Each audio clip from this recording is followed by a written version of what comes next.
Let's go around the room here. Chris Cody, you start. Pronounce the name of the Miami Heat's point guard, please. His name is, it's a tough one. Jokichunas? Billy, you want to take a crack at it? First and last name. All right, let me see how it's spelled here. That's what I was like. Hold on. Loading. The point guard? Yeah. Is that what you said? Yep. Tyler Hero. Nope. Davion Mitchell. Nope. Those are the only 2 point guards listed on this roster. Well, keep going. The one that's 1 for 15 from Summer League in 3 games has missed all his threes and has 12 turnovers. Summer League. Hold on. I'm still riding high on Cole Swider's performance from a couple days ago. Swider whip. All right. All right, we'll come back to you. Zaz, do you have a guess here? You want to take a shot at it? Jokichunas. Mike Ryan?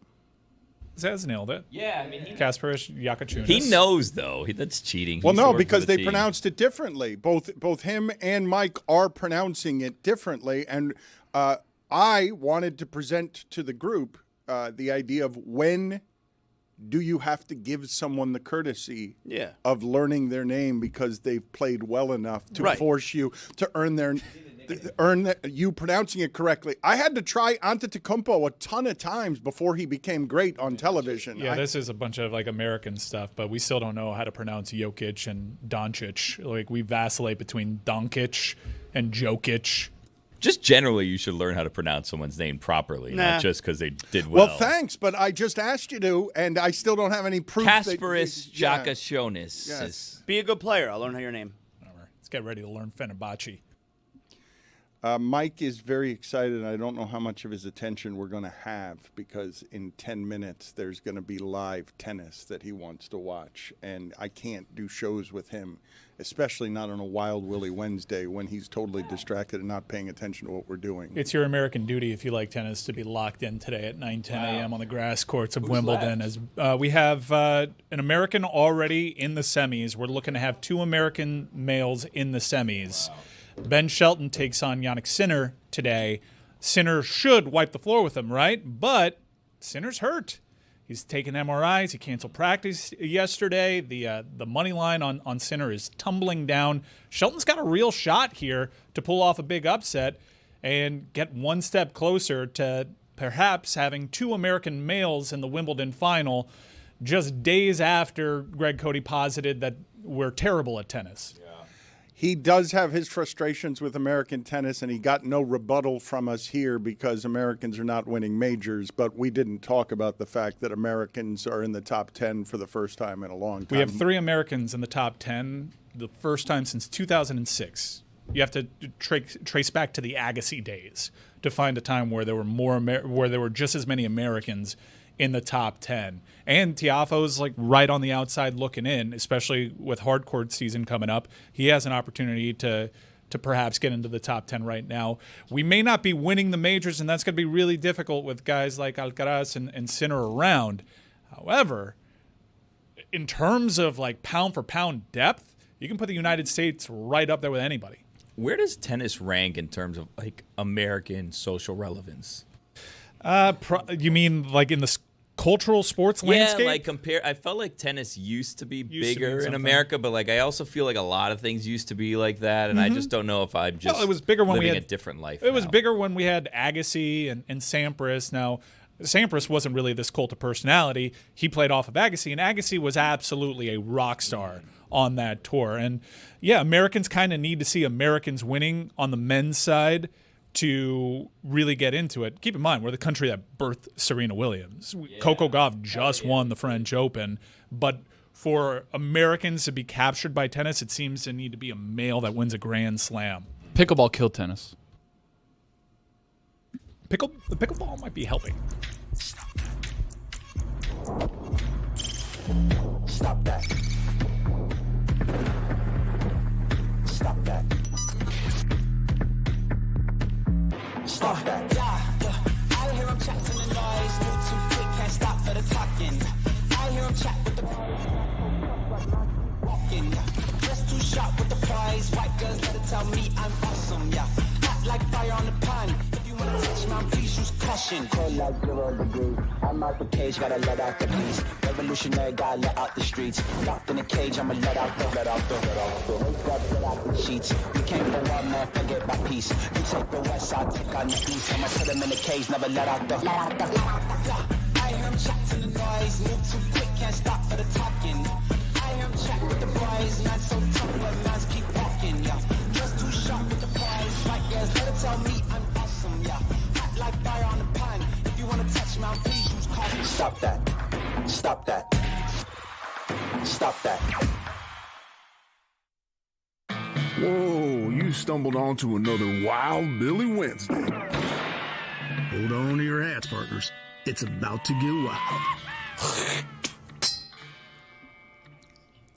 Tony just announced with enthusiasm that he loves Wild Billy Wednesday, that it's his favorite day of the week. There's nothing like a Wild Billy Wednesday where each and every second of the day that we're here, Billy hates it more than anything. And every time we do one of those, a spit and a spittoon, right there, a little piece of his soul dies. And I love it. When did the spittoon die?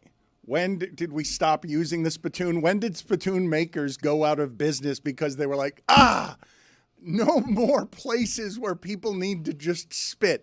I think the plastic water bottle killed the spittoon. No, big year. Spittoon.com. Biggest year they've ever had last year. Well, was it primarily made for chewing tobacco? Yeah. I guess when people stopped doing that regularly. I would back, baby. love to know some of the history of the spittoon, whatever it is that you can get me in terms of spittoon information. I got to think that the spittoon over the last half century, maybe the last century, doesn't have a whole lot of usefulness. I don't think spittoon makers are having any luck in the industry. You know what was crazy in the time of the spittoons is people would pull up to the bar and just pee there at the bar. They would either have a trough below the bar stools or they would have a bucket where people would just whip their wieners out and pee. You ever use a trough? I hate it. Yeah, I don't like people looking at my wiener. Use the trough at Fenway Park. Fenway Park. Like, it's the 21st century. Still doing a trough? Yeah, I'll hold it. Thank you very much. Wrigley Field disappointed me in that regard. Once upon a time, I'm assuming they've since fixed that. But yes, the Orange Bowl used to have the trough that was filled with urinal cakes. That was one of the worst places on earth. It felt to me like what the bathroom would be like in hell, like where you're just in hell, you're wandering around, you're being tortured, everyone jumps out of the bushes, stabs you with pitchforks, you got to go to the bathroom, and then it's worse. And trying to look at your dick, too. Yeah. Wait, what are you guys expecting? Those are like old stadiums. The old stadiums, I would want the trough. Like Fenway, Wrigley, those are the ones where you go and like, yeah. I don't understand why people were just so indecent back then. Yeah. Like, yeah, no, just look at everybody's wiener. It's fine. Yeah. Well, since you've now brought that up, I want to go to Billy here because I overheard, because I, to be honest, I was listening to a conversation that I was not involved in. Yeah, that sounds like a betrayal. A betrayal is coming, yes, because I heard you this morning say to somebody that you were talking to that your doctor asked you, how are your privates? And your response was, isn't that a question for you? Well, no, it's an upcoming conversation to be had. I'm going to a dermatologist, and the dermatologist does like a full like body scan. Yeah. Where they see you, they look you up and down, not in an inappropriate way, in a professional way. That's their job. They're checking How your would you skin. know the difference? I don't know, but I assume that it's professional. It always seems professional. It's consensual, but in an appropriate way because I'm married. So I consent to the doctor doing their job of looking up me up and down in a state of undress, but not in a way that is, inappropriate to my marriage. It's appropriate in this context for doctor reasons. What was I overhearing, though, in terms of it seemed like you were deeply uncomfortable. And I must have misheard because I thought it was a doctor you had just gone to and asked, or that doctor had asked you, how are your privates? And I thought your response was, isn't that a question for you? Well, so no, when they go and they look you up and down, it's the same. It's an annual checkup that I'm going for, but they look at my butt. Yeah. They'll tell me, like, right now, either pull down your underwear. We need to check out your butt. Or like last year, they checked one cheek at a time, which I thought was weird. It's like we just check it all at once instead of pulling one side down and pulling it up, then pulling the other side down. We just pull down because you're in the robe and you're just wearing your undies. Even socks come off because they check your feet. Are you standing in this? Or yeah, I'm standing. Is it like a kneel down, like bend over kind of situation? No, because they got to check everything. I don't know. I'm asking. I thought usually Not you the put dermatologist. You put your hands on you put your hands on that paper, that cruddy paper that they put over the bed. I've never been told to put my hands somewhere. I've never had someone lift one cheek and then lift the other. No, they don't lift the cheek. They lowered the underwear on one side, and I had like a half thong while they checked one side, and then they lowered the other. And I was like, we could just pull it down and check it all at once. We don't need to do this. Which doctor is They're this? Dermatologists. So they're checking for like I guess like Skin. They're checking your skin skin. I have skin on my cancers butt. and- I hate to say it. I have skin on my butt. No, it's all right. I just don't go to the dermatologist. Big mistake. You got to Big go. mistake. I Gotta check. Look at my skin. I obviously Skin go cancer. every year, and I recently went, and the same thing happened to me, except I didn't get the butt check. I get the whole body, like legs, arms, neck. Underwear on or everything. off? Underwear's on. We're in agreement that you should definitely be going to the dermatologist. Thank you. And I do. And when I go, I got the same thing, but I didn't get the butt check. The guy basically at the end, he goes, anything in the private areas you want me to check out? And like Billy, I'm like, I mean, I don't know the answer to this question. Some of us have a cute butt that I they like want to check. I like to think no. And then but I was just like, I think I'm good. So I never got that area checked. Not the butt or the front. Well, the front they normally just avoid, but like the last year they're like, anything in your privates that you want me to check? And I'm kind of like, I don't know. I think everything's fine, but I don't just want to like whip it out and then have it be like this. Like I'm trying again, married man here. You know, I appropriately am checked out and not ogled because that's inappropriate. I'm appropriately checked in a state of undress, but I'm not just going to like expose everything Check if these. it's not part of the test. So it's kind of like, do you think you're good? I'm like, I think so, but I don't know. But then I'm not. So I'm just assuming I am. So if something kills me, it's probably in that area. Put it on the poll, please, at Le Batard Show. Do you know that your privates are okay without a dermatologist's help? A dermatologist could find something on my arm that I think is just a freckle or fine, and then they're like, we need to take like a biopsy of that. So and honestly, too, like I don't want a biopsy of that area. It seemed like it would hurt a lot. This is why I've said I want an older doctor. If I have like a 60-year-old, I'm like, check out my balls. Whereas the guy's like my age. Before the thing, he's like, oh, where do you golf around here? We're like connecting. And then afterwards, he's like, let me see. And I'm just like, no, I feel like we're friends now. I don't want to show you my balls. So you prefer no small talk. No, don't ask me about my golf game. So wait, but you Do it after the check. No, but it sounds like you'd prefer to be anonymous. Like you don't want this person to even know your name. You don't want anything. Yes. So they're going to know the most intimate stuff about you, but you don't want them to know anything about you. So, Chris, you just want to have a glory hole dermatologist. Don't where you ask just kind of put it in, and then people check it out, and they're like, all right, he's good. Ask Keep me it my moving. handicap after. Can I tell you something that I used to do? I would think that they would tell you about your handicap when they were looking at it. So here's something that I used to do along the same lines, but it's different. So like growing up Catholic, you'd have to go to confession and all this stuff, right? I would go to like random churches to go to confession because I'm like, I don't want this priest knowing any of my dirty business. I know that you're supposed to keep it a secret. How dirty was your business? Well, whatever it is, like I lied 3 times this month. I don't want them to know that because then like something happens and then all of a sudden then I could get like blackmailed by the priest. The priest stands up during mass and like, Billy Gill's a liar. And it's like, whoa, Father, forgive me for my sins. You guys aren't going to be able to defeat me the rest of your life in terms of the worst story in this regard that any of us have. Well, I haven't shown my wiener yet, so maybe. Nope. You will not have a better story. You're not going than to me. strong arm me into showing my wiener today. We're still calling it wiener, huh? I will use a weak Professionally. arm. I will use a weak Scientific arm terms. to push you away. I don't need a strong arm to push you away here. There is nothing that will happen to you at any examination the rest of your life that is worse than my story here, which is that I was at a testicular ultrasound. I had my legs up in the air. And I'm as vulnerable as all of you can imagine that is. And I still remember the look, the way you would if you were damaged or scarred by something, between my legs of a face popping up and saying to me at that moment, I'm such a big fan. I like that. Sweet. How are the twins doing? Disarming. Worse as I get older. Oh. This is weird for your optometrist to do. You don't want like an icebreaker there to kind of like, I know this is weird. Any icebreaker except that one. Really? I'm going to go ahead and say in that region, you don't want either ice or breakers. Did they give you any details? Because maybe they're just a fan of your testes. Right. No. That's an ultimate compliment. I'm a big fan. No, it's not the ultimate Unless compliment. No. it was in an unprunprofessional manner. It's right. Did you say I'm a married man? Non-consensual. Yeah.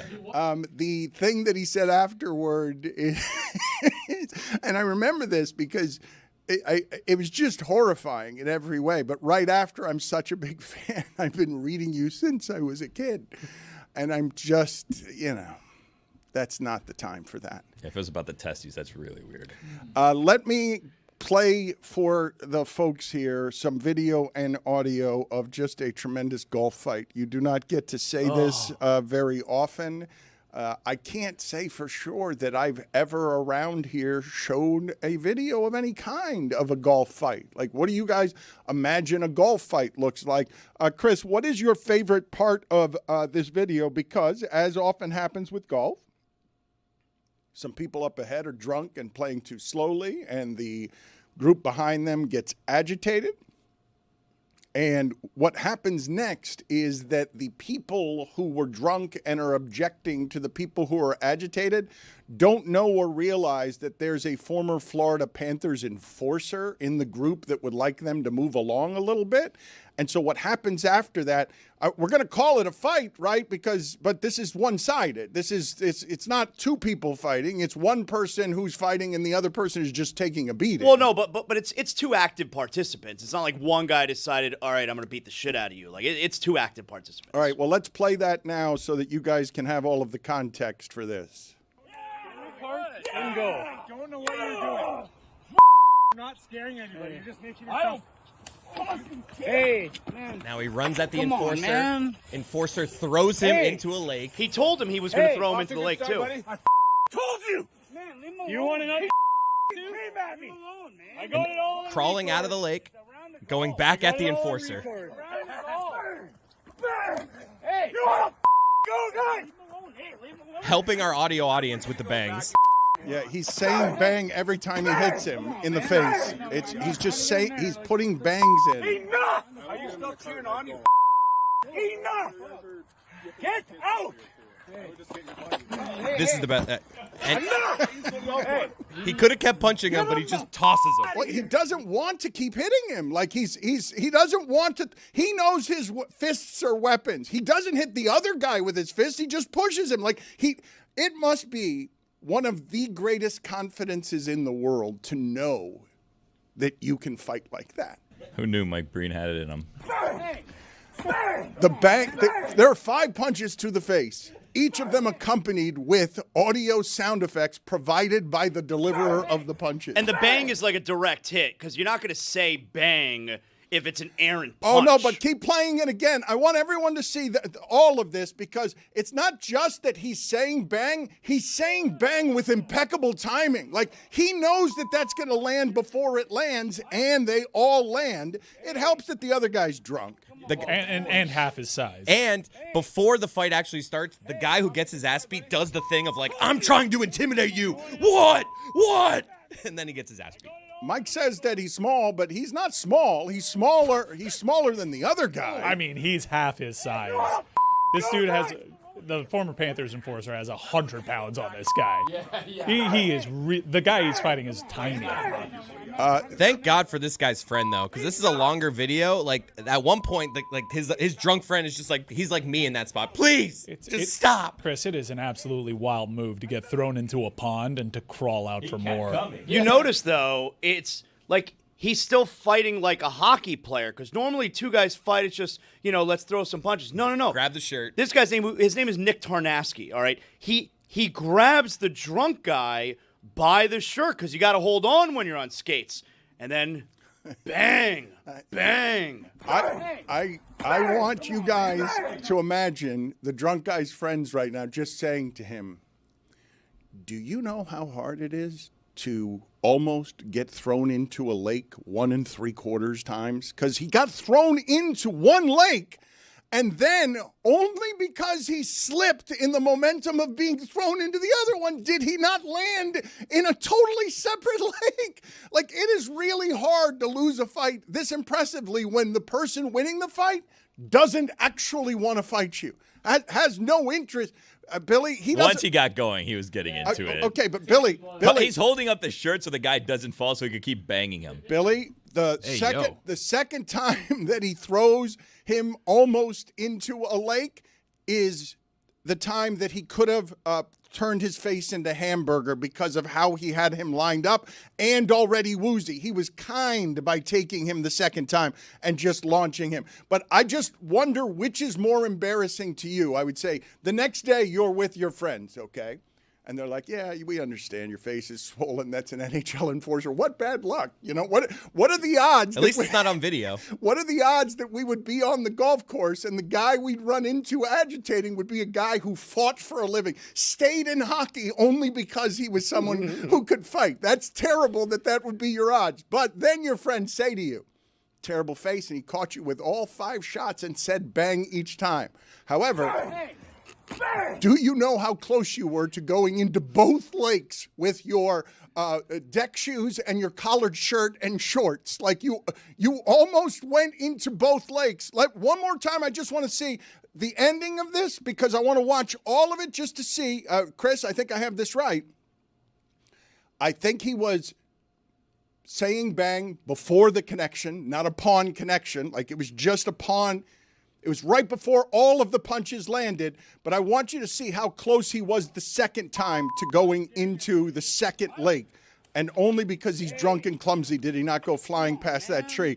I can't believe he told him he was going to throw him in the lake and then did. Just did it.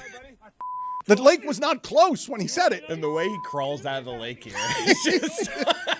Did you hear in the background the enforcer's friend says once that guy falls into the lake, he says, "Good start, buddy." They're also trying to deter with, I'm recording this. I got it all on record. Now watch here on the charge here. Now watch when Jason Kelce starts to stagger here and then charges right past him. You can see Jason Kelce's got no shot here. He almost just lawn darted. So he almost slides through the marsh into the for a second time into a pond. You have to lie to him, right? Like if you're Got his it friends, all like on record. all on record. should have seen the other guy. You did a great job, buddy. Hoping that video never comes out. At what point the next morning do one of the friends tell the guy who got his ass kicked, by the way, it's been viewed over 4 million times on multiple accounts. I got it all on record. Billy, the Marlins have now won 11 straight road games. Yesterday, they allow a first-inning home run and then scored 10 unanswered.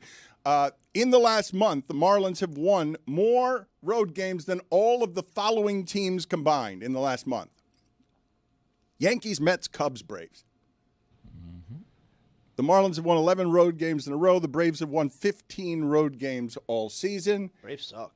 Billy, I've been telling you. No one wants to listen to me. the Braves are still better than the Marlins. No, they are not. Well, Record says they're otherwise. behind them in the standings. Their run differential is much better than the Marlins. Yeah, only by 52. But the Marlins can hit the baseball. And I believe that run differential over the first half of the season is distorted because of what happened the first month. And I don't know if it's real, but their hitting seems real. Like, they club the baseball. I don't think it's a hot streak, Billy. Are your thoughts that this is some sort of hot streak? I don't know where it is. I mean, yes, they've won 11 straight road games, 7 out of the last 10. Like, they're hot right now. Things are clicking. I don't know that this is sustainable or this is who they actually are. I mean, they're still not in the playoffs. In the wild card, they're, I think, 7 games out. But it's a fun surprise that they're this exciting of a team. I don't think anyone had these expectations going into this season. But I don't know. You're now headed towards a trade deadline where we assumed they were just going to sell off whatever pieces people wanted, and now you have to wonder, like, do we add now? Because you're, again, 7.5 out of the wild card. There's so many teams ahead of you right now that I think you trade Sandy if you get the haul that you're hoping for, but don't settle for anything less. I do think it's interesting. I think you made the point yesterday how it's a young team, so you would assume they're going to continue getting better. They're going to continue improving, as opposed to an older team, which, might run out of gas. Billy, what I'd like to know, because I believe they're just below average in terms of offense, but they have not been over the last month or 6 weeks. Like, they are just crushing the baseball. Some details, Dan. Over the course of the full season, they're 19th in runs per game. However, they're roughly around 10th in batting average and 4th in at-bats per game, so they're getting some looks. I don't know that plate discipline is great, but they do hit the ball. You just don't believe in it yet, right, Billy? You're not going to believe this kind of winning on the road, and they're beating teams that are winning teams, right? The Reds might just be a 500 team, but they are still they go into the series as a winning team. 11 in a row on the road. I'm going to say it again. That's more than the combination of the Braves, Yankees, Mets, and Cubs have on the road since June 12th. That's not merely a surprise. Nah, that's baseball. I mean, who records things since June 12th? Fair enough. That's a Tim Reynolds stat, incidentally. That is not my stat. You can say that is just baseball, but where are you on this team? You're not going to give them your hope yet. You don't believe it. It's certainly, you're not meeting this with anything other than, publicly No, right now it's fun. talking about it. You're meeting it with skepticism. You're not meeting it with enthusiasm. I thought last week, you didn't like that they were playing well. I didn't? Yeah, I went to the game. They lost. No. I what I mean is you didn't like that you were going to be you were going to have emotion in this team. You didn't expect that you were going to have to care about. Oh, this I team. didn't want to be. I didn't want to be emotionally Right. invested. Yes, in it. yeah, that's what No, it's fun. I mean, it's exciting, and when they come back to town, I would encourage anyone to go out and watch them. They're a fun young team. It's not exactly reminiscent of the 2006 Marlins that everyone fell in love with. That was the surprise team where it's wow, Jorge Cantu, Mike Jacobs, Dan Uggla, all of them, right? Where it's I can't believe they might go on a run. Are they going to make the playoffs? That's how I guess you could compare them. I wouldn't say I have that feeling about them, but it's a fun team, and it's young pieces that you could theoretically build around. And so far, we're seeing that Peter Bendik's got a lot of these guys when they were just out there for anyone to have.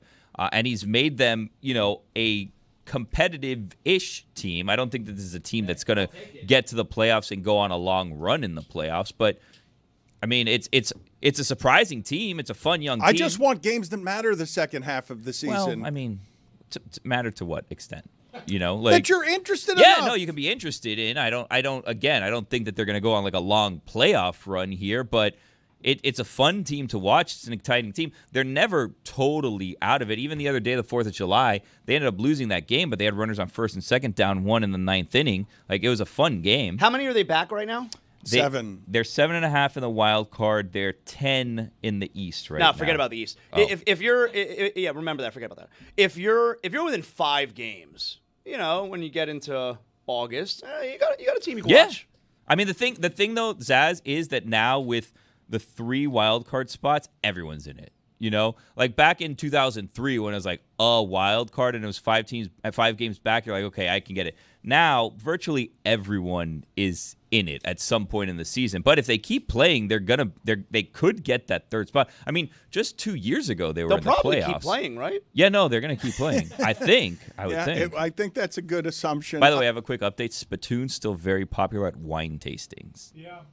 Well, yes, that's not what I'm talking about, though, but fair enough. Used as I guess it's still used as a spittoon when you're spitting out wine, but that was helpful, man. The sound that we're playing of a ting off of a spittoon, that is tobacco juice. Yeah, were people eating that. BBs? What makes that sound? It's a good question.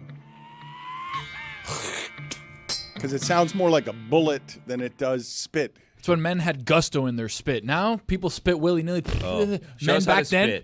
Show us how to spit. You really Tony. want me to spit? Yeah. Spit in Mike's cup right there. Tony, don't listen to him. Please don't listen to him. You're It's bad. Wild Billy Wednesday. Then I Yes, have to listen no, to everything I he want to says, see how apparently. men spit. You did the loogie thing, so is it thank in your you. mouth now? Yeah. No, it was dry. Yeah, the only way that would have worked if it had been hanging from Billy's face by the end of it. Why? I wanted to so bad. Tony wants to teach us how men spit. So I want to know from the group what you guys imagine the reaction the drunk golf guy would have had if, as he's squaring up, flexing, and sort of doing a guerrilla scream trying to intimidate a former NHL enforcer. If I had gone up to him at that point, because I don't know what's the drunkest any of you have been, and said to him, look, according to hockeyfights.com, this guy has 167 professional hockey fights.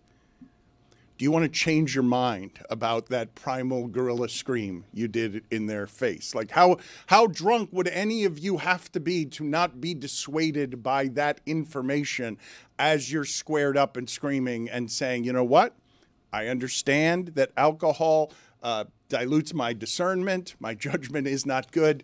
I apologize, sir. Never mind. I've had too much to drink. Hockey guy's friends there need to almost protect hockey guy by being like, he's a hockey player.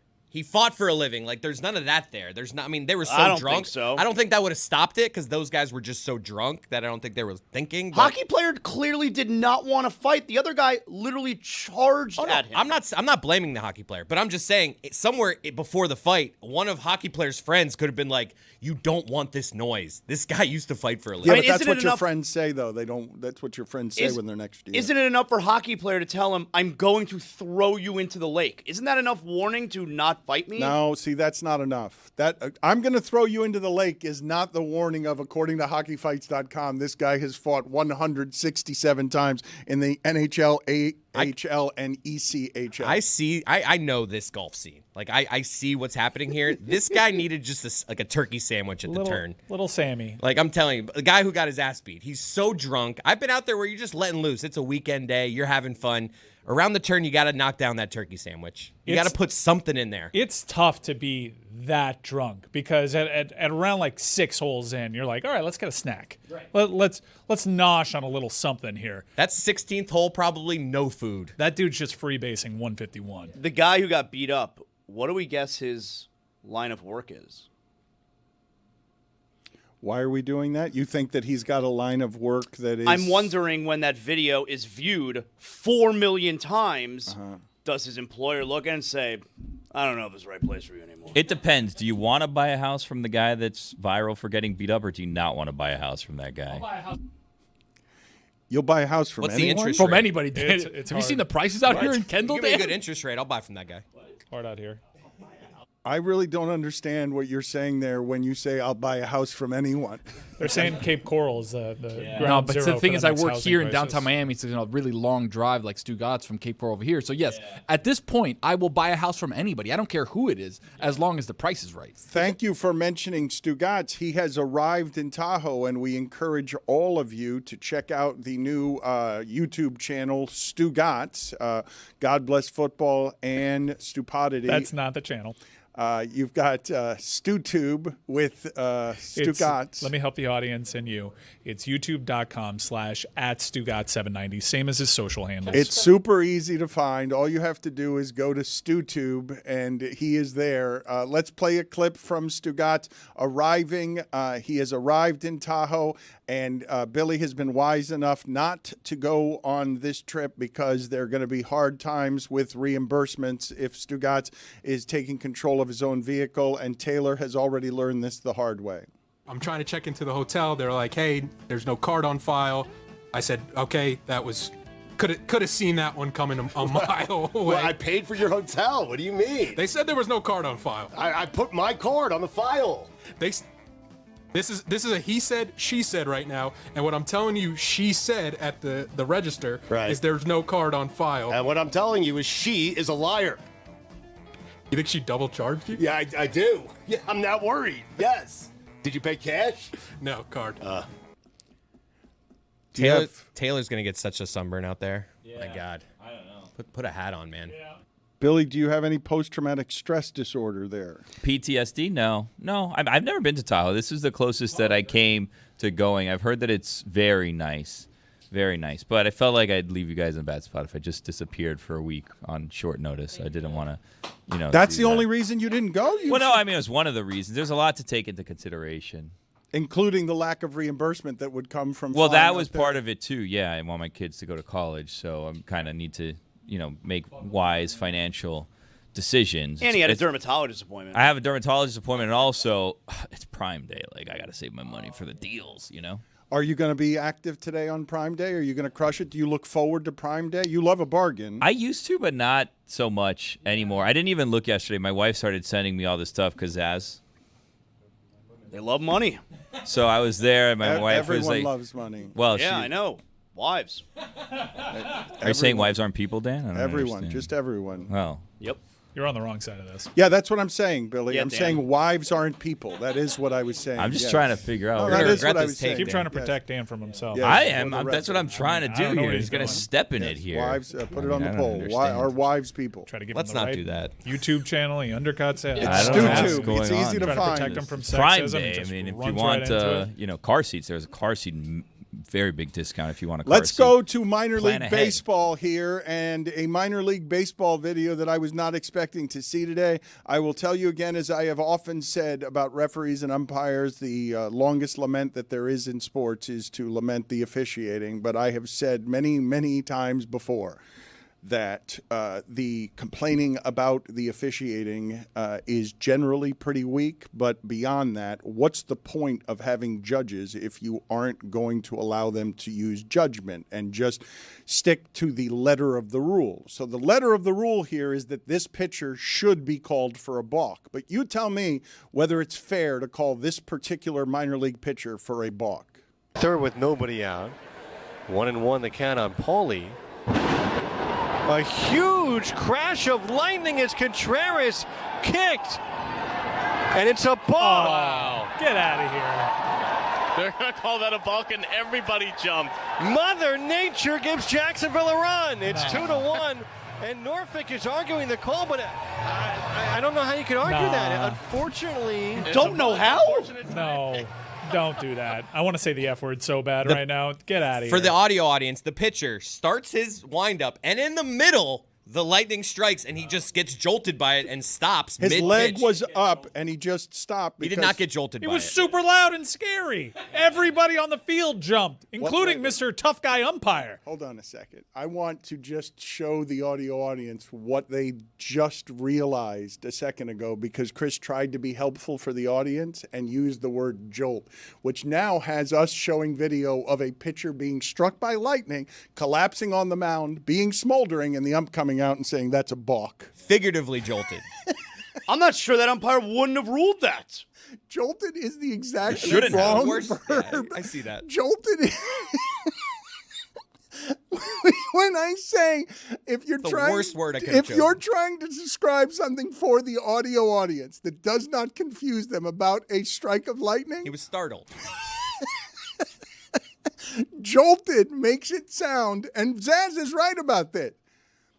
If that umpire is calling a balk in that situation, what's preventing him from calling a balk in the situation where the pitcher has been struck by lightning and struck dead by a bolt that has jolted him? That's ridiculous. I mean, a meteor falls into center field. Balk. Like, come on. Put it on the poll at Le Batard Show. Would the umpire call a balk if the pitcher saw a meteor strike the foot of the mound? They're there to interpret the rules, right? That's quite literal. Everyone on the field jumps because a huge... Why is this game being played, by the way? Yeah. That is terrible. That is lightning that is very close by. You can't be doing that. You hold your arms up and no harm, no foul. Everybody understands what happened. But can you entertain the hypothetical, please? If this umpire is willing to call this in this situation, then he also, in the name of consistency, has to call it if the pitcher has been struck by lightning and lost a leg during the middle of his kick. If they were jolted. Well, hold on a second. In a dark night, didn't Troy Polamalu keep playing as the field was completely falling apart? They didn't stop play on that. No, Like, he once kept- the play is going on, you got to play, whether Bane's there or not. It was Hines Ward, I think, not Troy Polamalu. Yeah. Was it? Yeah, but either way, Okay. they Weird both to gave be returning a kick. 110%. I don't know. Thank you, Tony. Consistency, You right? should That's be what we're doing. accurate if you're willing. As you're always willing to help, Billy, you should do so with the correct information. I thanked him. Be weird, Troy Polamalu returning a kick, which is what the opening scene is, where he has the kickoff and then he returns the kick for a touchdown. It's Troy Polamalu. To be fair, Be Hines weird. Ward returning a kick is also weird. Yeah. It really wasn't his game. You know, no ACL. Just didn't have one. Like, born without it? Just didn't have an ACL and had a Hall of Fame career, arguably. Is it arguable or is it? No, he's Is he a No, Hall he- of Fame guy? He is not in the Hall of Fame. Should he be? Nope, that's why he's not in.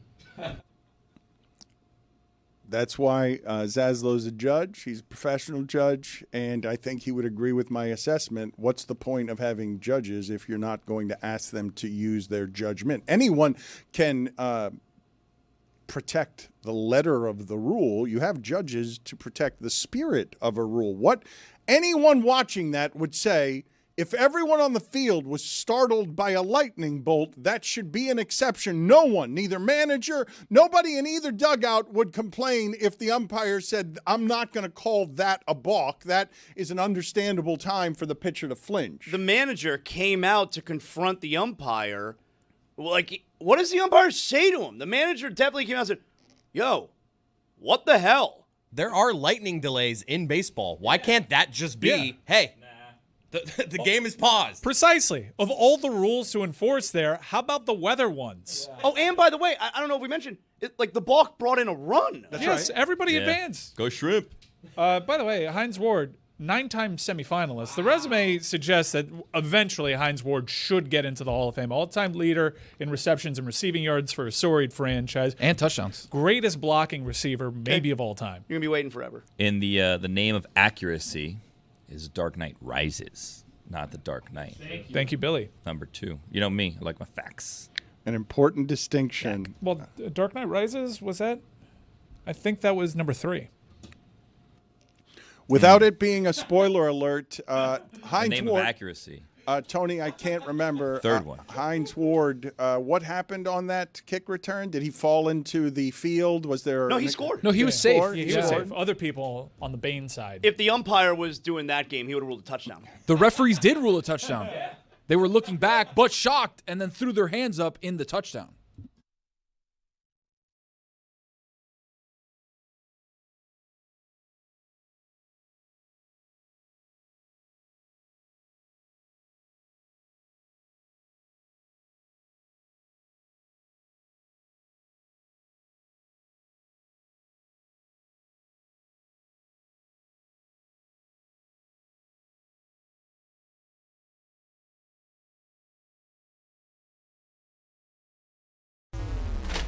The press box has changed. But Mike said it best. The press box has changed. I mean, seriously, get over yourself. We're going to talk during the post game. Tim Reynolds, enough. I mean, enough. I mean, seriously. you just got to know when You're the not Dan allowed to cheer in the press box. Did you know that? Well, I did. They were cheering for Will Manso. I think that's allowed. And Goldie. If the Dan Le Batard Show comes to a hockey press box, hilarity is going to ensue.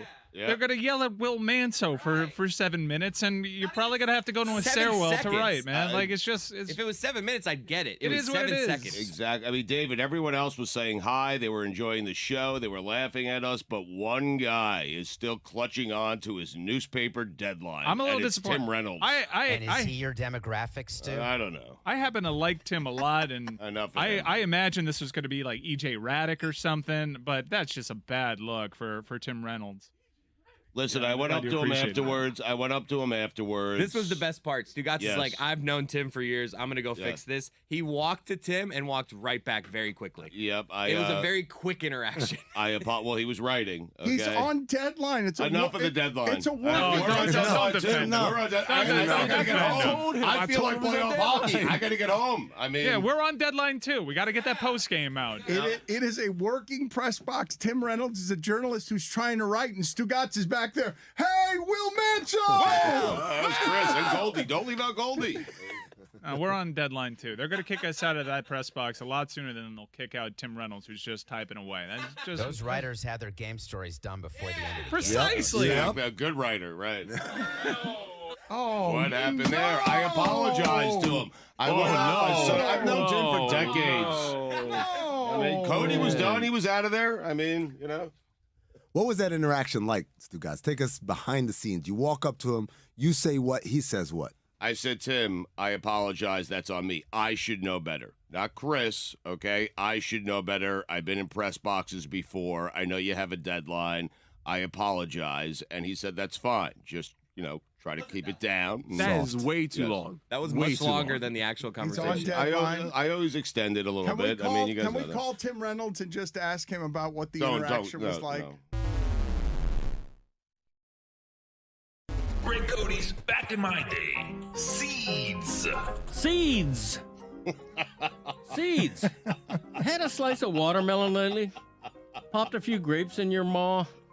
Then you probably notice seeds are disappearing from fruit. And you probably see this as a good thing just because it makes life a little easier. We love us some convenience. In fact, it's a terrible thing, the de-seeding of us.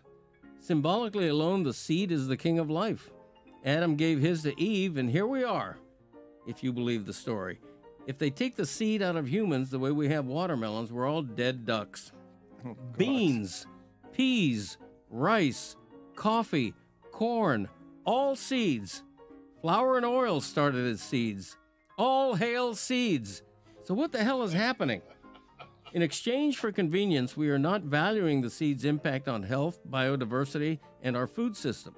The genetic variability of most plants require seeds as essential to their evolution. De-seeded, artificially homogenized fruits rely on human intervention in the reproductive process, exposing the fruits to many pathogens. Plainly put, seedless fruits are not as good for you. They contain less fiber and have fewer minerals and vitamins than their seeded natural brethren. Seedless fruits also have fewer antioxidants, plant-based nutrients, and anti-inflammatory properties. But enough about this science. Bring back seeds because seeds are fun. Not to mention aesthetically and visually pleasing. Kids growing up today have sliced open a watermelon, have never sliced open a watermelon, and experienced the joy of seeing that juicy red flesh dotted with embedded.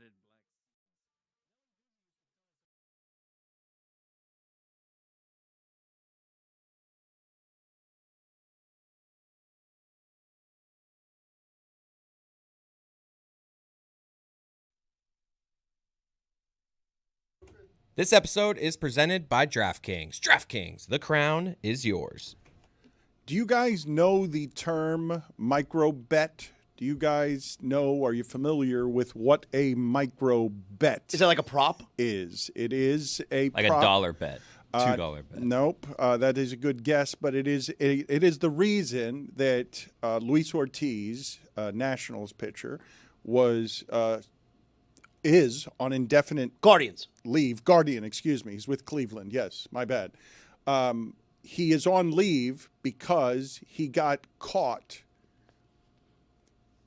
or allegedly has been removed because when they studied some micro bets being made, they saw in 3 different states, allegedly, people had bet that his first pitch of an inning would be either a ball or a hit by pitch.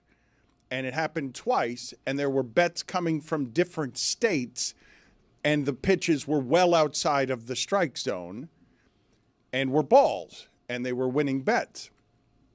And a lot of people are pointing to that as an alarm and saying that's one of the reasons that you should eliminate prop bets. And I'm saying that's exactly the reason that you keep prop bets, because that's how that gets caught. That is remarkably dumb because no one else is betting that. So there's no one else in the world that's taking those bets except the people who are making the bets because they know something in 3 different states. That's how and why that gets flagged. Like, which is more unusual, that right there that you just described, or, you know, the people betting Jonte Porter under 2.5 rebounds, you know? It's both so stupid that you would think you wouldn't get caught there. I'm still unclear what exactly a micro bet is. Small real-time wagers. So, like, in the game, like a specific... What happens next? A lot easier to do in football because the pace of the game allows for this. Like, for bigger games like the Super Bowl, what will the result of the next play be? You can get that on a lot of major sports books. I'd say, though, that once you're in the position of needing the action that desperately, I would call for help on where it is that some of your gambling problems are. If you need action so desperately that you're on a Guardians game betting whether the first pitch is going to be a ball or a strike. And That's living. That is living. That sounds like a perfect Wednesday afternoon. So I'm glad we covered the full spectrum here. Do so responsibly or seek help. Wherever you land in there, just do it the right way, responsibly, and don't do it with some inside information because you're going to get pinched these days.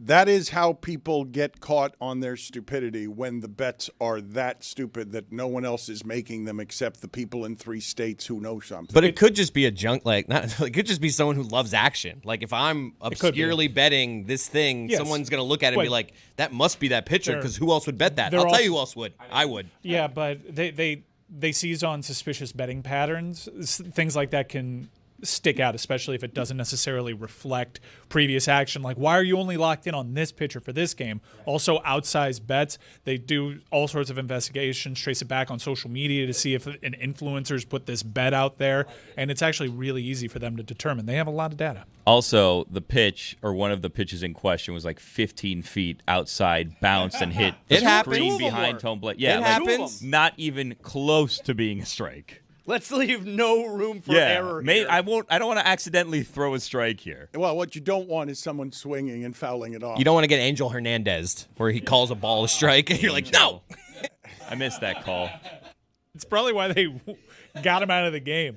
Gambling integrity. I like the idea that he throws the ball in the dirt, and if the umpire calls it a strike, does he argue? Watch! Screams and yells. DeMaurice Smith is writing a book, and I'm wondering, or it's coming out in August. He's written the book, and he's gone after Roger Goodell in it. He goes after Aaron Rodgers in it. What were your thoughts, Zaslow, when you heard that the head of the NFL Players Union was writing a book in which he goes after an assortment of people? My thought was this tracks. Like, this is I feel like this is what we heard about DeMaurice Smith when he was running the union, that he was not liked and that there was something off about him. And now you have a former union chief who's writing a book that comes off, at least from the quotes that we're seeing in the book, comes off super low rent. It does? I think so, yeah.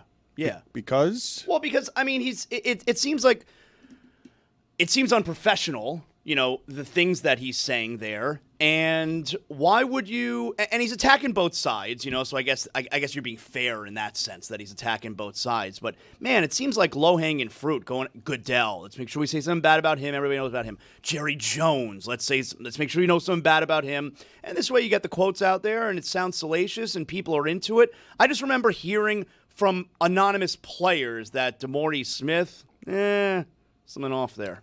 I have talked. What are you laughing about, Billy? Anonymous players just reach out to Zaz. This DeMaurice Smith, I got to tell you something. You don't believe that anonymous players reach out to me? I just don't understand why anonymous NFL players reaching out to you to take shots at the union head. Something wrong there. Billy, he used to host a show with an anonymous football player. Let me get the quotes. Rom dog. He calls Roger Goodell a, quote, cold, dark void. He calls Jerry Jones cheap. Quote, if Jerry Jones saw a dollar bill on the ground, I truly believe he'd stop and pick it up. Wouldn't you? Yeah, I don't think that's an indictment of Damn, Jerry Jones. I asked Wayne Huizenga, the former owner of the Marlins and Dolphins, that question one time. What is the lowest amount of money that you would stop and pick up on the floor? He's like, a penny. Wow. I missed those days. Whew. Well, DeMaurice Smith thinks that's lame. Just want to be abundantly clear to this beloved football player that I love with all my heart that I want no smoke with. I was not calling you anonymous. I was just trying to protect your privacy, Rom Dog. I love Romberg, so he's the love man. Me into that. No, I'm not taking a shot. You did take a shot. No, I don't. No, don't you do that. No, I wasn't. I was making a joke. Contextually, I'm covered. You stop stirring up shit. I think that was the shot right there Yeah, that Dan you just did. Whoa. We had to save your life from Joaquin Gonzalez one time, and Romberg probably had that right? hands. Yeah, that was crazy. Stop stirring up shit. Really? The death of Peepo, yeah. Really?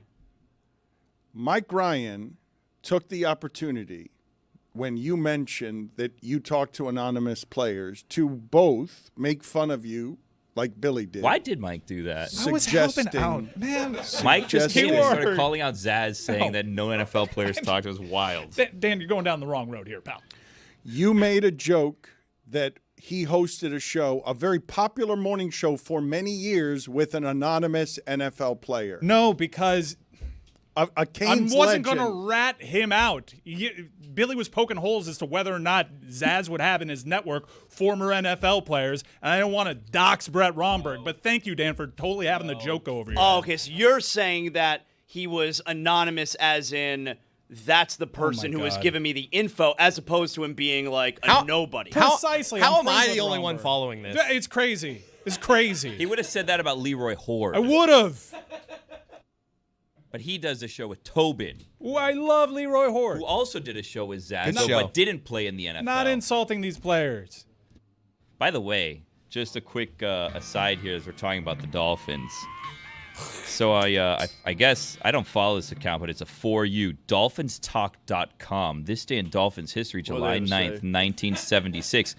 Don Shula signs a 5-year extension with the Miami Dolphins and sells back his ownership stake in the team to Joe Robbie. Huge mistake. Imagine having 10% of the Dolphins in 1976. You've had it since 1970, and you sell it back for pennies. Mike Shula's got to be like, come on. I mean, right now, he'd have $800 million if he just held on to that 10% stake. That's crazy, right? Horrible financial decision. Now he's just holding on to stakes of stakes. This is gonna ruin the Shulas forever. I just want to understand a little bit better because your segue was, since we were talking about the Dolphins. Yeah. When were we talking about the Dolphins? We were talking about the Dolphins. We were talking about. No, go ahead. Answer you my said question. Wayne Huizenga, Dolphins owner. It was. And Marlins owner, Wayne Huizenga. Contextually Former covered. Dolphins owner, Joe Robbie, and Dolphins coach and Hall of Famer, Man, Don Shula. I would say, though, that meant we were talking about picking up money, not talking about the Dolphins. Speaking of money, Don Shula could have had $800 million right now, the Shula estate, had he been smarter with his financial properties. Wednesdays move fast. Speaking of money, and because you guys are often interested in the salary cap, I am curious whether you're interested about the information that I'm about to give you on the salary cap. You saw that story recently from Pablo Torre Finds Out about how immediately after Deshaun Watson's guaranteed money contract, 2 days later, the owners got together and are like, we have to be able to fix this. We have to try and collude here and make sure that we stop all this guaranteed money. Do you want to know how much in Peyton Manning's initial contract, how much guaranteed money there was? Like when he came out in the draft? His initial contract, yes. Couple million, maybe? $0. Zero guaranteed dollars. Brock Purdy now has 70% of his money is guaranteed, even though you can't totally be sure how good Brock Purdy is. You can't totally be sure. There's a lot of argument about that. He's good. 70% of his money is guaranteed. Peyton Manning's was zero. But if you're following, for example, the New Orleans Saints, this was interesting to find out the other day because the Saints have the worst salary cap situation in the league. There were several coaches who didn't want to even interview for the Saints job because everyone knows that Mickey Loomis put them in a terrible position. And this is why Mickey Loomis and how Mickey Loomis put them in a terrible position. They had to keep giving Drew Brees money, and the way that they got around the salary cap is by knowing that every year the salary cap goes up, and then they just sort of squeeze in every year some things that were questionable, had a lot of debt in them, were risky. The pandemic comes, and then all of a sudden, for the first time, the salary cap goes down. The salary cap doesn't increase at the same rate of speed. But the part that I thought you guys might find interesting about that as a strategy to always just assume that the salary cap is going up and take your chances on future mortgages, one of the things that is interesting about what it is that happened there is that the pandemic made it so that the Saints had no idea whatsoever that there was the possibility that the salary cap wouldn't end up going up like it does every year. But as much as the salary cap has gone up every year, and I believe it's let me see if I can find the numbers because I don't want to get these wrong. Let me give you some helpful information here. Yeah, he had $0 in guaranteed money. However, he made more in base salary than Cam Ward is making this year. The contract that he got was viewed to be so outrageous that it was hugely influential in what we have now, which is a rookie wage scale. So in base salary, way back then, more than 25 years ago, Peyton Manning was making as a number one pick more than this year's number one pick. Now you have signing bonuses that help mitigate that, and the guaranteed money is different than what Peyton Manning got, obviously, which was $0. But remember, Peyton Manning started this crazy run where people entered the league and they essentially, as quarterbacks, had the biggest contracts in the league, and that was unsustainable. What's also unsustainable is what I'm about to say to you, though, which is since Peyton Manning, the cap has gone up 346%. but the quarterback market has gone up 408%. So that the quarterback is now chewing up, eating up more and more of your salary cap, no matter how much it goes up. And then you get into a situation like the Saints were in, where they have to keep paying their quarterback, Drew Brees, because he's their legend. And now they've got a team that coaches don't want to coach. But they botched it. You get the replacement in waiting, and the league basically mandates you can take as many chances as you want on quarterbacks. Hell, look what Cleveland did this year in taking 2. They take Shador and Dylan Gabriel. If they're not happy with their number 1 overall draft pick, they can divest easily, and it's not an albatross on their cap number the way that it was. What happened in New Orleans is gross mismanagement. A lot of greed from their quarterback.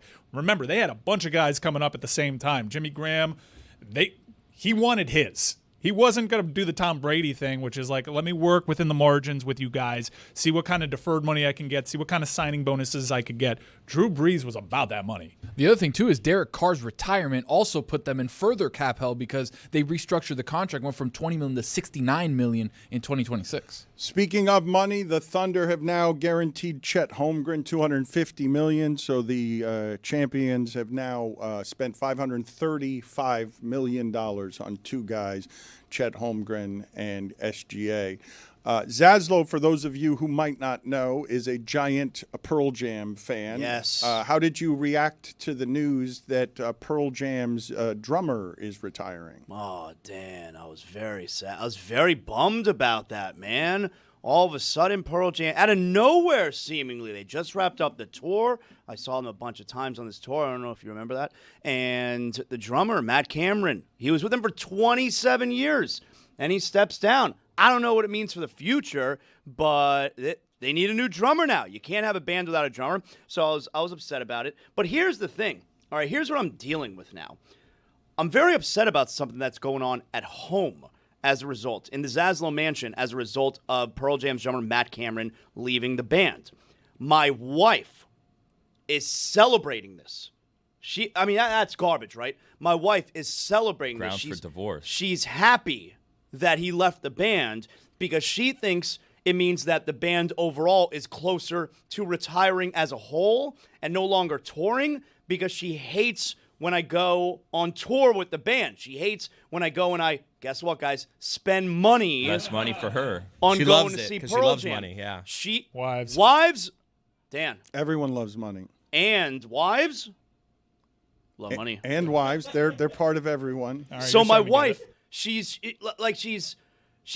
chastising me around the house. You're done. No more Pearl Jam, And I'm like, man, I really don't like you right now. He's heckling you? Who have you loved longer, Pearl Jam or your wife? Pearl Jam. Yeah, so if I were her, I would be very careful. I mean, I didn't say that I love Pearl Jam more, but okay, but my love affair with Pearl Jam is like twice as long as with her. Yeah. Yeah. So thank you. I'm glad you agree on that, the both of you. I wanted to discuss, though, with you guys, not how Zaz's wife feels about this. Oh, it's a problem. But I was a little startled a couple of weeks ago, okay, because the entirety of the room was making fun of me about sounding old in a number of different ways, talking about the death of rock and roll, but more specifically, being confused by how a rock band like Pearl Jam or Aerosmith was the one that I was thinking of, how that would even break today. How would that happen today? Is it even possible? As my old rock stars all look like, your friend Joey's old aunt. You've got Steven Tyler looking like, your friend's old Aunt Bonnie. You have... I believe all these photos are altered that we're showing on the screen. I don't believe that Steven Tyler photo is altered. I believe... Yeah, yes, it is. Yeah, they all are. This is off the internet. All right, well, but I'm telling you that Steven Tyler, find me better photos than those of my old rock stars, Ozzy Osbourne, Marilyn Manson. That Marilyn Manson picture is ridiculous. John Bon Jovi. That one's real. No, that's how he looks. That's how he looks. That's how Steven Tyler looks as well. But that's how Steven Tyler looks. Yeah, he has wrinkles. The other one looked like Julia Roberts. I think that photo is real. It really does. I think that is. I believe that is a real photo of the lead I feel like I'm singer. watching Mom. It would be the lone real photo in a set of 4 that are doctored. Mike, I'm telling you to go look. Go search the entirety of the internet for Steven Tyler photos, and you will find Steven Tyler crushed it with Ozzy Osbourne this weekend. And what I wanted to talk about was Black Sabbath and Ozzy Osbourne closing down Ozzy's career and what felt like celebrating the end of his life, because Ozzy Osbourne has been in poor health for a long time. One of the most amazing things of my lifetime is to watch Ozzy Osbourne go from person who America figured was satanic and a Satan worshiper to somebody who had such a bad drug problem that other drug addicts in music were startled when he topped them by snorting a line of ants that was on the floor on its way to a popsicle stick. That guy becomes a sitcom dad somehow on reality television. They were the first reality TV family, I think, right? Seeing Ozzy Osbourne as a sitcom dad was confusing to me, given that my childhood was filled with warnings from priests about how he was a Satanist. But so Mike Ryan says to me when I'm like, how can an old-timey rock band even break today to become popular? And Mike Ryan's condescending response to me was, the arena across the street is going to be filled with a satanic band this weekend that is performing, and I'm going. Yeah. It happens all the time. Yeah, Ghost. Rock music is still trucking along. Ghost had a chart-topping album very recently. Rock music has kind of operated in the same space for the past 25 years. Really, ever since grunge had its moment in time, it hasn't dominated the music sphere. Back, you could make an argument rock was at the forefront of what was happening in music. Hasn't necessarily been the case. It's been more indie rock has its moment in the early 2000s. Radiohead popped in the late 90s, kind of taking it from grunge a little bit. But there's still very good rock music being made, very interesting music being made. There's a band called Turnstile that's blowing up this summer. Bands like Idols and Fontaines DC that their arrows are pointing up. I do think that rock music is eventually going to have something to say, and kids are going to gravitate to it because that's just the cycle of pop culture. Were you moved by Ozzy Osbourne and Black Sabbath this weekend? I was super moved. And by the way, to that point, like rock music was huge in the 60s, had very similar lulls in its popularity in the 70s and 80s, comes back in the 90s. So for this specific genre of music, at least in this country, it's not uncommon for it to kind of go away and not be at the forefront of everybody's mind musically, and then all of a sudden blow up and have its moment. Is this the moment? I don't know. Maybe not. We'll see. There needs to be an American band that does what kind of Turnstile does on a much larger scale. But watching the Ozzy Osbourne clips, because when they announced this show, I'm like, okay, one last cash grab as this dude who can barely walk is going to fight through these things. And well, he couldn't walk. I mean, they brought him out there on a throne. He sat on the throne the whole time. Sat on the throne the entire time, and I had no idea that the programming around this, they had a rotating stage. So bands would set up behind the bands that are going on. Isn't that great when festivals have the rotating stage? I love that. So you don't miss a moment of the action. They just rotate the stage and boom, there's Metallica ready to go. There were so many great bands that were of Black Sabbath's time, well, not necessarily Black Sabbath, but Ozzy solo time of the 90s, and contemporary acts over there. Was really a dream card of rock and it was legends. quick. It's like each band, even like Metallica, they only had like 15 minutes. It was just every a band giant quick. show of respect for what Ozzy Osbourne and Black Sabbath meant as edgy people who really shook the core of America because, among others, the church was really mad about the existence of Ozzy Osbourne. For those of you who don't know any of Ozzy Osbourne's controversies, you can find some of them for me, but one of them was that he was on stage early in life and just bit the head off of a bat. Bit the head off a bat.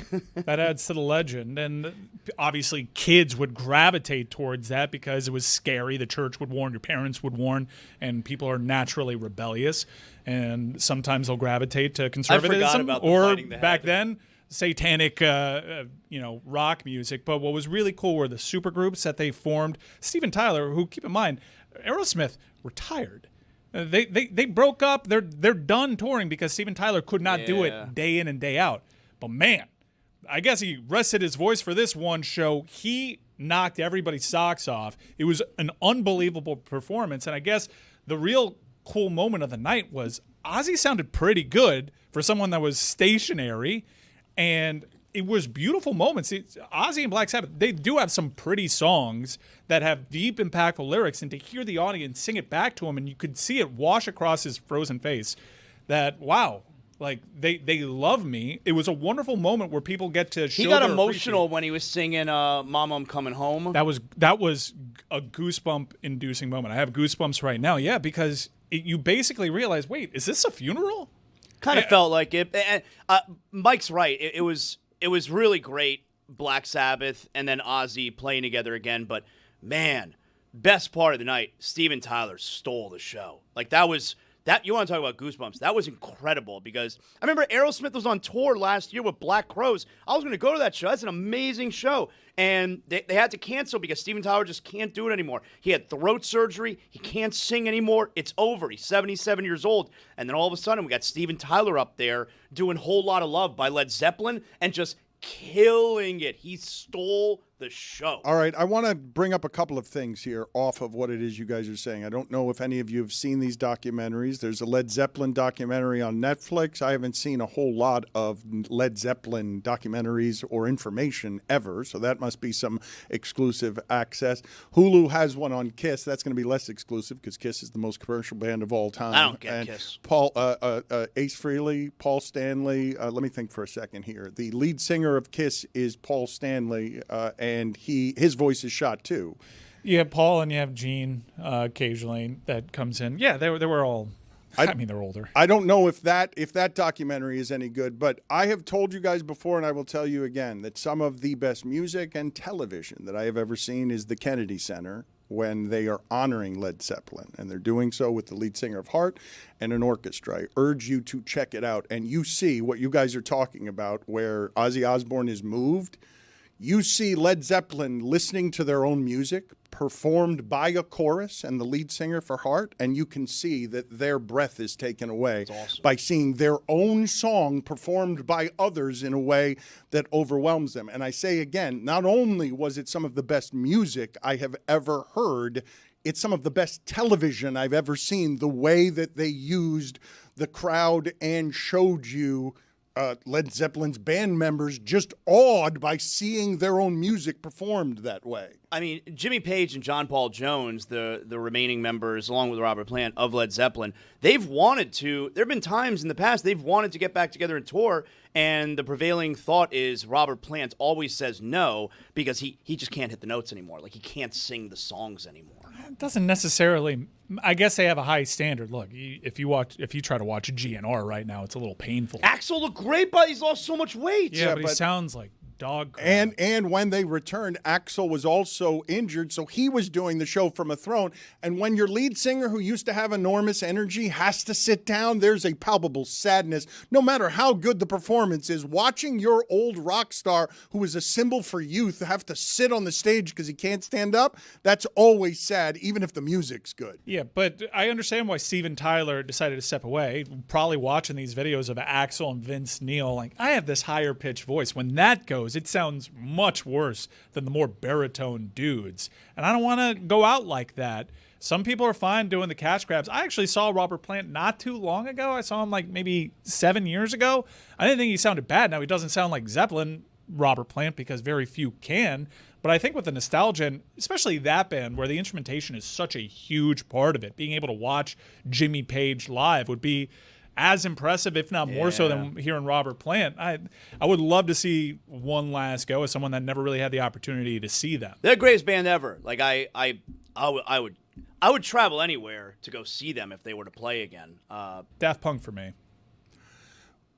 Because we were talking about the Netflix promotion of Led Zeppelin, which I'm not familiar with Led Zeppelin ever giving access to any of this stuff. I don't know how good or not this documentary is, or how much they traded in exchange for that access. But when I asked you guys to give me Netflix best blockbuster movie ever, because they have things like Red Notice, cost $200 million. The Gray Man cost $250 million.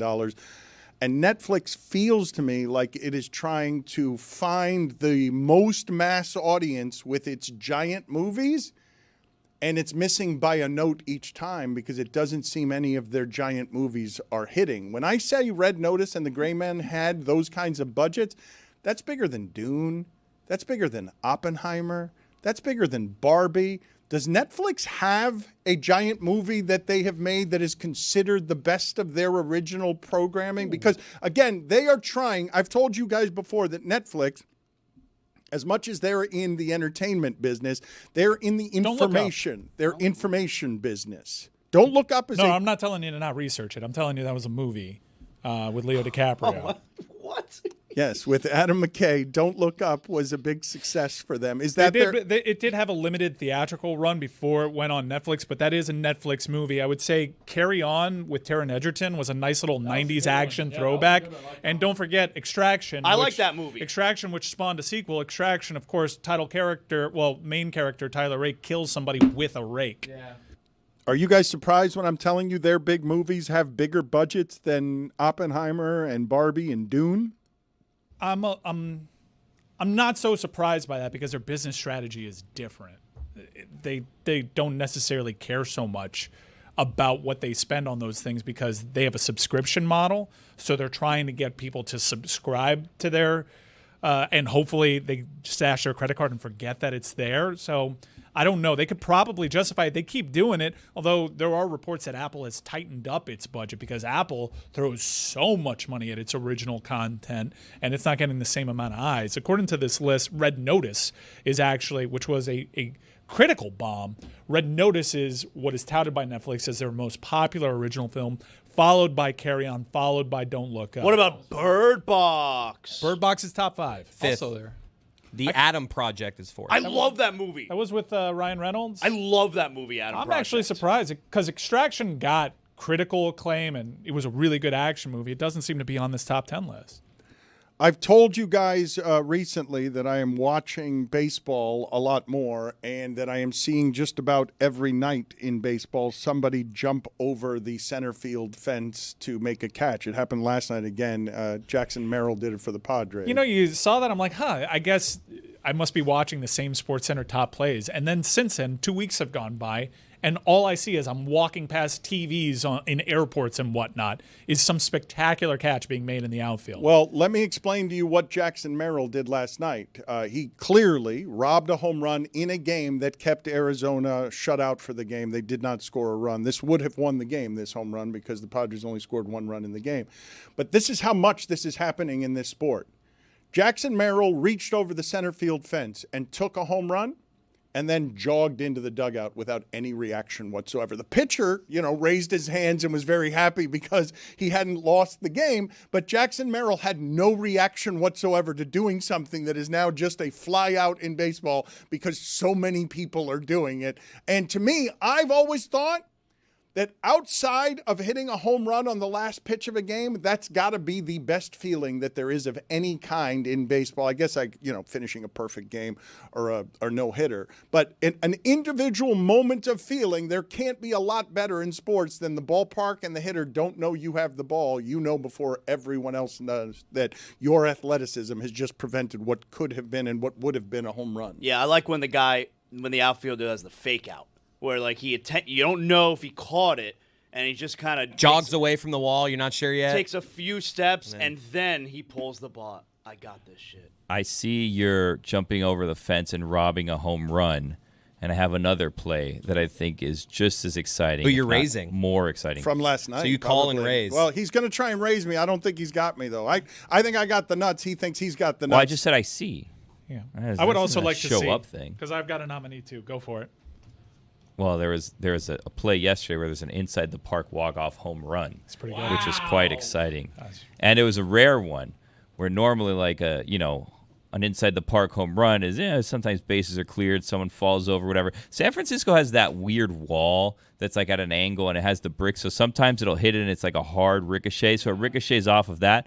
Now the Giants at the time were down 2 runs. Zaz, there were 2 runners on base. I know. When this happened. So If they both score, it's tied. Can you imagine if they lightning both struck? score, it's tied. Now, if the batter scores, They win. they win. And guess what happens? Well, what happened? Batter scored, they won. Yeah, 3-run inside the park, walk-off home run. First walk-off home run, inside the park, walk-off home run by a catcher since 19-something. It wasn't even close. Like, you'd think inside the park home run had to be close at the plate. Not even close. Not even close. All right, I see, and I'm going to go with a play at the plate to end the game.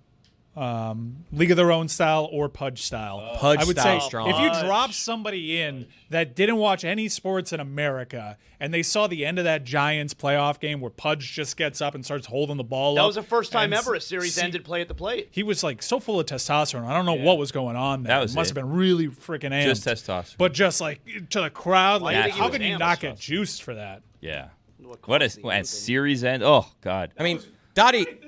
I remember where I was when that happened. Dan, do you remember where you was when that happened? Where I was. Remember where you Yeah. was? What were you saying, Chris? Dottie Henson dropped that ball on purpose. She felt bad for her sister Kit. Like, that was I wasn't moved by that. I thought she did that on purpose. Patrick Bailey is the catcher for the Giants. I'm stunned that there has been another game in Major League history that has ended with a catcher hitting a walk-off inside the park home run. I'm surprised that has happened more than once in the history of baseball. But to Billy's point that feels better than robbing a home run, Patrick Bailey himself said, and this was a funny quote, when they asked him how he was feeling, he was like, "I'm tired. I wish it had gone over the fence." So it doesn't seem it doesn't seem like that would feel quite as good if you're panicked and running around the bases in total fear because you're a catcher who doesn't expect to win the game with an inside the park home run. He's definitely such a huge liar because if you're watching the replay, like when he's rounding third, the crowd is going bananas. It's so much better than if it were an actual over-the-fence home run. Well, the thing with that one, too, like that you see on the video, is when he hits it off the bat, everybody thinks it's a home run as it is. So, like, you're standing up and like, yeah! And then it hits the wall, you're like, huh? Yeah! Because you see that it just skips by the outfielders, and then there's the chase, and he's running around, and he has to get home. And again, they were down 2 runs at the time, Zaz. So if both runners on score, tie game. If all 3 score, game over. Just as good as hitting it over the fence. But more prolonged excitement. Tony, would you do me the favor of explaining to me and looking it up for me why a crowd would go bananas, why bananas is the fruit of choice there on going bananas to make it something that identifies as crazy? Because I'm not familiar in any way with why it is that bananas is the go-to phrase there. You can't go apples. It's just I would silly. think that you could go apples, though, if the phrase forever had been apples, because then we'd be saying you can't just go bananas. I think we've talked about this and suggested going coconuts. Coconuts is good. Would be good. Coconuts. Well, bananas doesn't make any sense, though. I don't know why it is. sense to Is it me. 'cause- how does Yeah. it make sense to you? Because that's the way it's said. Yeah, because Right. his shit is bananas. Is it because a B-A-N-A-N-A-S. banana is curved? Like what? It's not straight? Like what? The origins are debated. The phrase is likely linked to a behavior of primates when they encounter bananas, which could be quite energetic and frenzied. There you go. Okay. We go bananas. Well, Yeah. yes. Oh, I took it away. This is why people also say, "Oh, that person's going ape." Because so I was not familiar with the fact that apes went a special kind of crazier than other animals when propositioned That's how they with food. At Zoo Miami, when Ron McGill walks up, they go ape shit. They get excited. They know him. What's up with their That's asses, man? true. It's so gross. I feel Their bad asses for are them. gross. Yeah. They Should need go to to- see a dermatologist. I was just about to say. No small talk first. Put it on the poll at Le Batard Show. When you're being checked, when your privates are being checked by the doctor, do you want any small talk beforehand? The small talk makes it more awkward. You just, hey doc, in and out. Well, not too well. Honestly, What it'd be better doctor than you small going to? talk.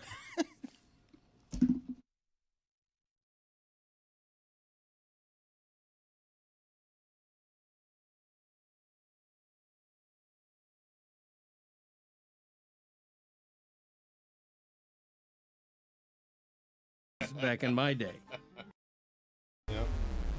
Journalism is dead. But journalism, as we know it, as you know it, what you wanted to do when you were a little kid, okay, it has changed. It has. It's changed, okay?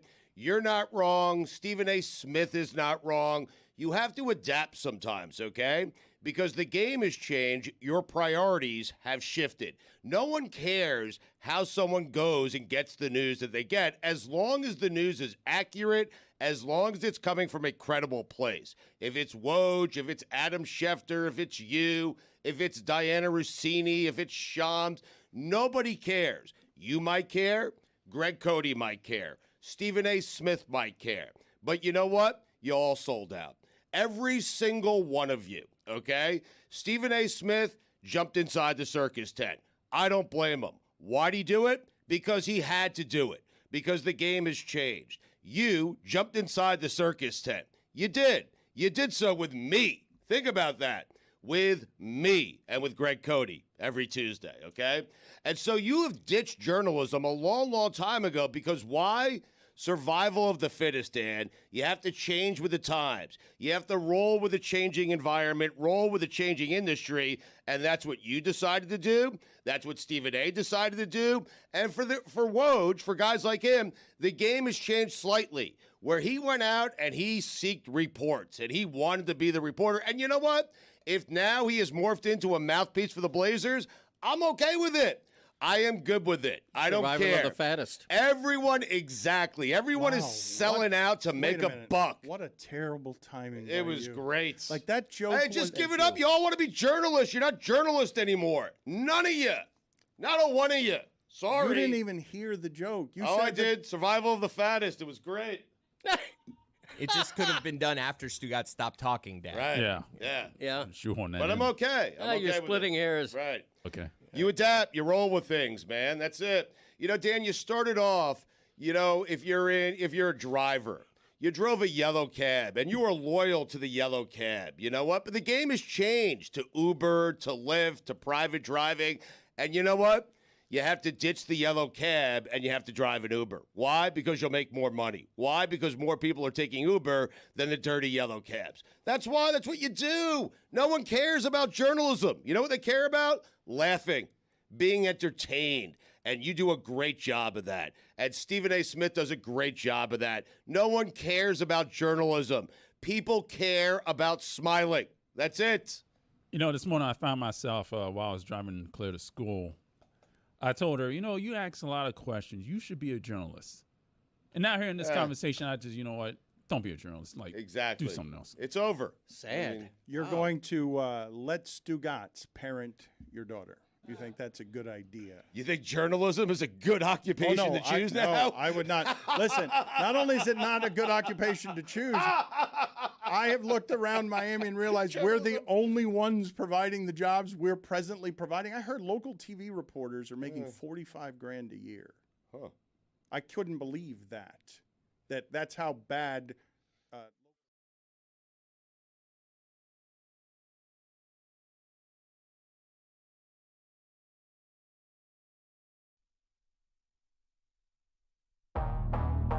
He's America's foremost authority in sports media.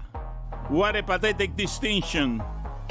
But he is nonetheless your favorite critic's favorite critic. Another pathetic distinction. But please welcome anyway the man who proved the first word in media is always me. And you can't spell mierda without the letters in media. He's never wrong. He's always right. Ladies and gentlemen, a bigger gas bag than my son, Nick Wright. Very exciting. Nick Wright is here. We're always excited to see him. Congratulations on getting the Poppy intro. That is the highest honor. It's a legit honor. Yeah, yes, absolutely. And I felt a little badly because the last time I was on here, it was a little too self-congratulatory and talking about me and Tony Reale when you guys were basking in the glory of a minor sports championship. And now I'm doing it again because I'm so I've never met Poppy. I watched him carry you on TV for the better part of a decade. But that was great. That was really touching. That was really cool. Watch your mouth. Back-to-back minor championships. Okay, yeah, that's right. Back-to-back minor championships for a mini dynasty. How about that? Look at what go Cats. Cats roar. What do you guys say? I don't know. Yeah, you got it exactly right. That's the motto. Cats roar. Exactly. Purr, maybe a bit. Good to see you. Better hair this time than last time. What are you talking about? Did you object to Nick saying it's a minor championship? Yeah, the Stanley Cup is the most prestigious of all the sports trophies. Hey, minor. Well, I mean, I don't know. If we're really gonna do that, the World Cup trophy is a pretty substantial one. I'll take back. We're talking about in our North American sports. It's a terrible trophy considering how hard it is to win, and also the design has been changed. That it's small. I get that. I understand that. But again, you're talking about when you say our North American sports, if you're including hockey, you're really opening up the aperture to. Yeah, I don't know what you get for being the best ultimate frisbee team in the world. Like I'm familiar with the major sport trophies, the Larry O'Brien, the Vince Lombardi, and the World Series. Like those are the ones I'm familiar with. But again, so I can't speak to it. I know it's cool. I'm happy for you guys. I probably wasn't the greatest timing for me to come on hours after you guys had. Completed your mini dynasty. Is it possible to be the best trophy but not the best championship? Oh, definitely. Absolutely. Of course. Like, I don't know, again, now I'm really out of my depth here a bit, but I don't know that the Oscar trophy is the best acting trophy, but it's obviously the pinnacle of achievement. So, yeah, of course it could be the best trophy and not the best championship. Just like you guys can have the coolest studio but not be the best show. Like, I'm not saying that's the case. I'm simply saying that could happen. So we don't have the coolest studio? No, maybe it's both. I was just pulling things. Sounds like you're saying it's neither. Nick, no, I'm not saying anything. What are you saying, Nick Wright? A for instance. See, Dan, this is why we should have started with LeBron. We should have. Yeah, I don't know what I feel attacked. Ultimate frisbee is insulting. Like what he just did there with ultimate frisbee, frisbee, that's offensive. For a guy that likes to pick. All right, you know what? I'm on in Miami. Let me be more fair. What do you get for winning Hialeah? Well, you win the Commissioner's Cup, the Battle Court. Yeah, this team wouldn't know. It's been a while. It's been a while. We won the first one. This dedication to that damn Manu is killing the team. I've been telling you for years. We own a highlight team, so you've insulted us a few. They draft the same team every year. Nick. You think I just pulled Hialeah? Of course I know Nick, that. Let's advance a conversation. Yeah. Why is Patrick Mahomes considered fat, and how do you think his body's going to age? Let's get that. Let's get another picture. The annual tradition of Patrick Mahomes looking like he's got a bit of a dad bod. Here you go, Nick. Okay, this is the peak male physique given his job, first of all. Second of all, you guys, this is such a funny thing that this has come up because Pro Football Talk and Awful Announcing and everything are saying Kansas City radio host. But the guy at play here, not only is he no longer a Kansas City radio host, but he is also, I joke somewhat about having a list of rivals. What was not a joke was 15 years ago, I was in a blood feud with this man where he went on the record calling me the Jacksonville Jaguars and he was the New England Patriots and mocked me at every turn. And in old school silly radio wars, when I finally beat him in the ratings 15 years ago as a kid, I held the listener party at his radio station's restaurant. Smash cut to 10 years later. He owned the radio station, by the way. Owned it. He got forced out because of a horrific thing he said about Andy Reid of a place he owned. So he did what every low IQ, not that talented, but I like talking to the radio guy does, which is like, well, maybe I'll just make the turn to Neanderthal politics. And that's been like his little niche. And so he then on a podcast that can't have 35 listeners said this about Patrick Mahomes. And now for the first time in a decade, he's noteworthy while I'm on, America's, one of America's premier platforms, which is to say, not to make it about me, but we know who won that battle. Sorry, Keats. That son of a bitch. I hated him so much. Oh my goodness gracious. And people are like, oh, Nick, you're punching down. No. It will never feel like punching down. It's a bad dude who's bad for my city, and now people are like local Kansas City radio host. That guy, it's like calling someone a local television host if 30 years ago they bought time overnight. Like, give me a break. Nick, what does a blood feud with you look like? Well, that one you just saw. That one I try to think I'm an intensely loyal guy. And so I will, even at times to my own detriment, try to back my people. But if you're not that, and I also think like you hit the trifecta of being a bad person, being dishonest, and the thing that's, worse than all those, totally and wholly untalented, I just never let it go. We've been looking for the sound, and we have not found the sound on Patrick Mahomes, but we have found this particular sound on the aforementioned awful individual, and this is just the random sound we pulled up. And now ICE is the 14th largest military in the world. I don't think by number of soldiers, and not by, obviously, the tactical weapons or vehicles or devices that they have, but their budget now this year, their budget, $37.5 billion, is the 14th largest military budget in the world. I love that. Let's go, ICE. Get her. Yeah, this guy. Because listen, let me tell you something. When you live in the most landlocked state, the furthest thing from a border state imaginable, Kansas, your top priority is immigrations and customs enforcement. There's not an international airport to be seen, and you're surrounded on all sides. But that's the priority of the day. I sent the podcast just as a whole to one of our producers. I'm like, get the fat clip. And he sends me, he's like, buddy, I think we got bigger problems than the fat clip. No, I'm telling you the worst.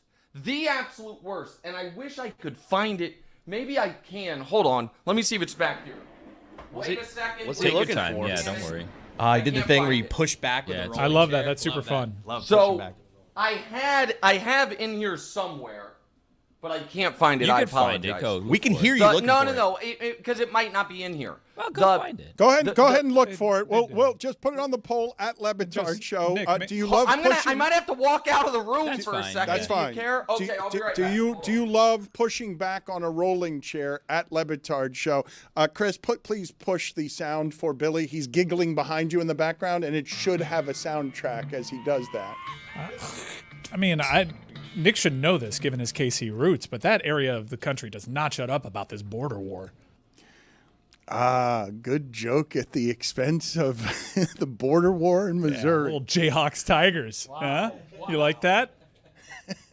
I'm going to come up with some fake podcast to try to trick Nick. Kansas City and Missouri football. I'm trying to think of a rivalry. Just heard him yell.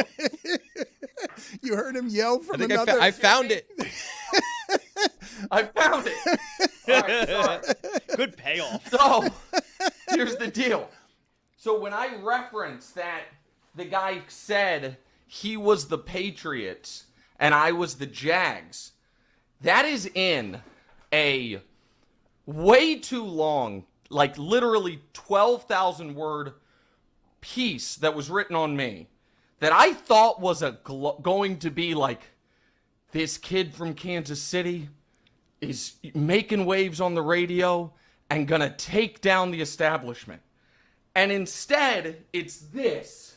What's wrong with Nick Wright? And it's about this kid's delusion You framed it. that he one day is going to be a media magnate when in current day, and they include in the lead as a nice little dig, he opines about his greatness from his townhouse in downtown. Like this guy doesn't even have a home yet. And he's quoted in this story basically talking about how I'm out of my mind. Now, of course, literally every single thing I said I was going to do, I've done. but I'll never get over it.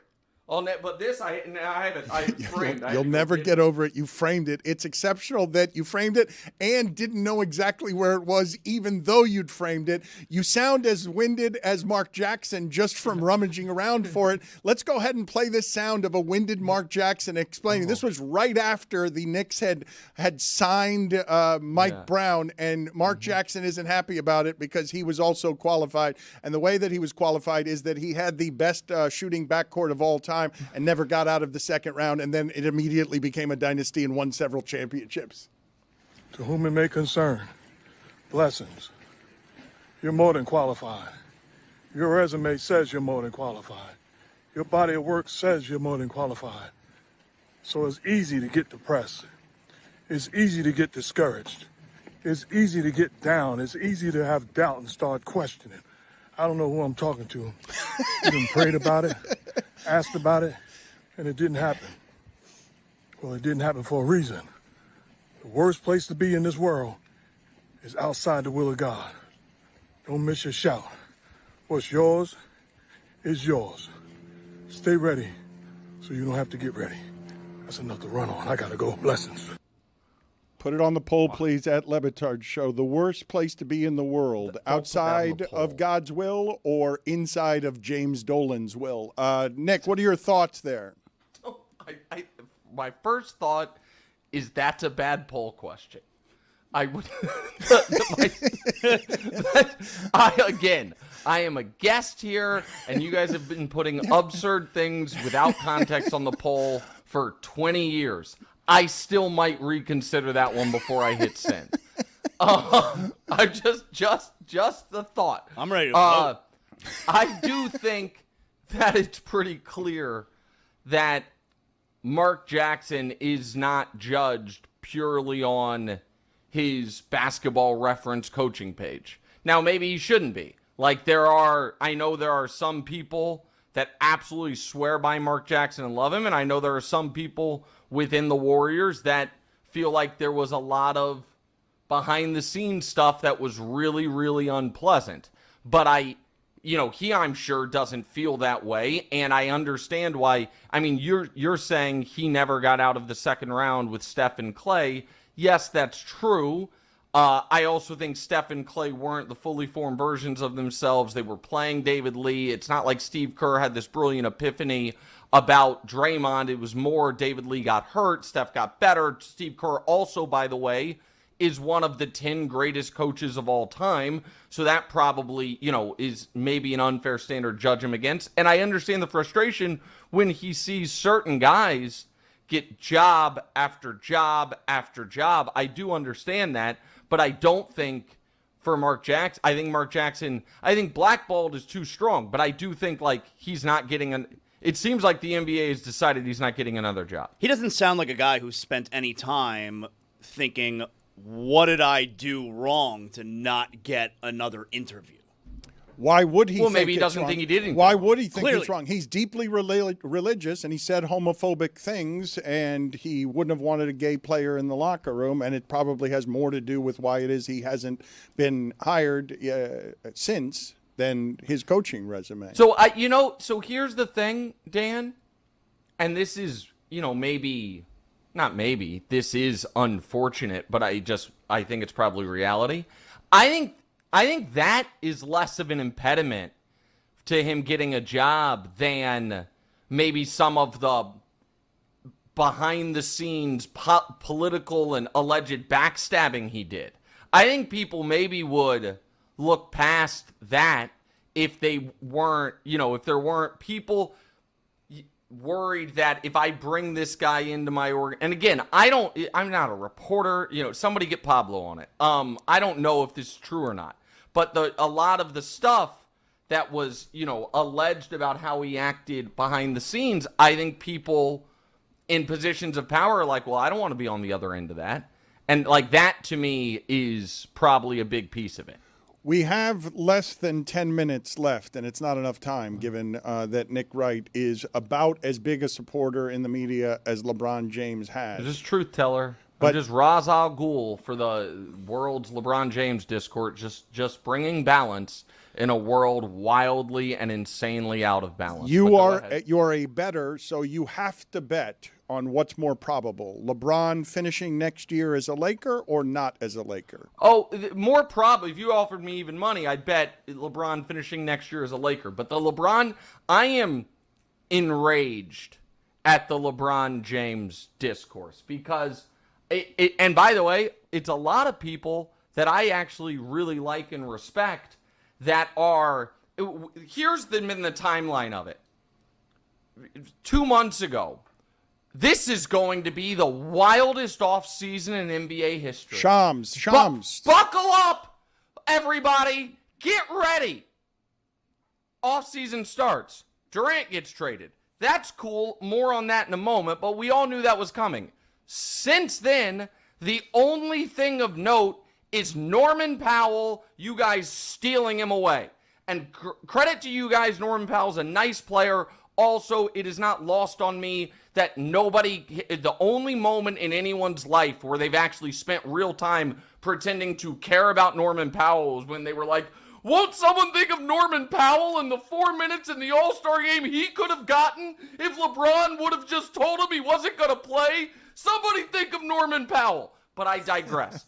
Then, in the middle of all of it, the greatest, or at worst, second greatest player of all time, who's never been traded, who's never been the subject of trade rumors because he honors his contracts, and no team would ever trade him, even when they were offered prime Kobe Bryant for him and he was 22 years old, they wouldn't trade him.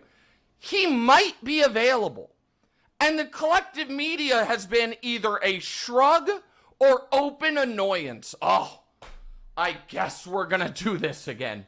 Another summer of LeBron. I'm sorry, you'd rather talk about the second apron some more? We'd rather talk about Jonathan Kuminga's restricted free agency offer? I'm interested in LeBron for Karl Anthony Towns, who says no. I'm interested in, are the Lakers being derelict of responsibility by allegedly prioritizing cap space in 2 years when when they have Luka Doncic and LeBron James on their team. And now back to the Durant thing, because everyone's response has been, well, it's a 40-year-old LeBron James. Last year, if you were not named Joker, Shea, Giannis, Tatum, Donovan Mitchell, you finished behind LeBron James in MVP voting and in first-team All-NBA voting. He was, by the voters, of which I'm not one, the 6th most valuable and the 6th best player in the league last year. We just saw an old player who he is better than, Kevin Durant, be traded for a decent amount of stuff, and the universal reaction, myself included, is, what a great trade by the Rockets. They could win the title. And then a player who's better than him might be available, and people are like, who would really want him? Like, really? You're gonna change things up for a guy who at this point is, I don't know, the 7th best player in the league? And by the way, doesn't he acknowledge that him making $52 million is part of the problem? When Jimmy Butler makes the same, when Karl Anthony Towns makes more, when it's roughly what Zach LaVine makes, it's all nonsense. Name names on media people. Who you mad at? Howard Beck? Who you mad at? Well, I love Howard Beck. And Howard Beck is not at all a flamethrower. But he was just, I read his column and then I listened to the pod, and he seemed like annoyed that this was a story. And I don't get it. I don't understand. So, and you mentioned Howard, not me, and how, like, I think Howard's great. I just don't. Well, you didn't mention any names. You just said in general. You didn't mention any. Yeah, I don't. Yeah, it's the general, what do you call it? Atmosphere, for lack of a better term. Well, that's the term you want to use if you don't want to name the reporters you're talking about who you otherwise because like. I like them. Oh, but what are they? Like but them, who's breathless? Let me see. Can I accuse you? Let me see here. Straw man. If you don't name names, then it becomes a straw man. If you're just saying they say or many people are saying, like you, it's. Well, see, now listen. I know what you're trying. You're trying to bait me into a viral clip or an awful announcing piece, and you know what? It worked. Your guy Simmons. I mean, Bill, How many? How I gotta listen to more about how listen. Yes, LeBron James is good, but at this point, every time he does a pod, he goes from 13th to 15th to 17th best player. We just saw a season that you can't if LeBron's making $52 million, you can't win a title. In what world? In what world is the 6th or 7th best player alive being the 13th highest paid player an impediment to winning? And and again, if your belief system purely was that, well, it's just at that age, except you worship at the altar of Steph Curry, who LeBron James is better than in the Olympics, in the regular season, right now, Kevin Durant, who LeBron James is better than. Like, what are we talking about? Like, just, again, I am just trying to be fair. That's all I ask for anybody. Just be fair. And when Bron does something that I think is wrong or it doesn't play well or takes a shot at Wendy, which I thought was unnecessary and misguided, I will say it. And when everyone, for the 15th straight year, ever since the decision, anniversary yesterday, by the way, all of us probably made some good money off the tied that raise, none more so than every single person in that room, then, acts like he's an annoyance, I think is outrageous. That's all. Nick, I will say, you asked what world does all of those things that LeBron has done this year does not win a championship? This world, right? They got clapped by the Wolves. No, hold on. I did not say that LeBron James in and of himself guarantees you a championship. What I am saying is this. Jimmy Butler, who is in any metric an inferior player by eye test, stat, and availability to LeBron James, comes available, the Warriors trade for him, and we're like, oh my God, can they win the championship now? Kevin Durant, who is less available and by any metric, slightly, but an inferior player still to LeBron James, gets traded to the Houston Rockets, and we're like, they might win the championship. If Steph Curry were potentially 5% available, everyone would be like, oh my God.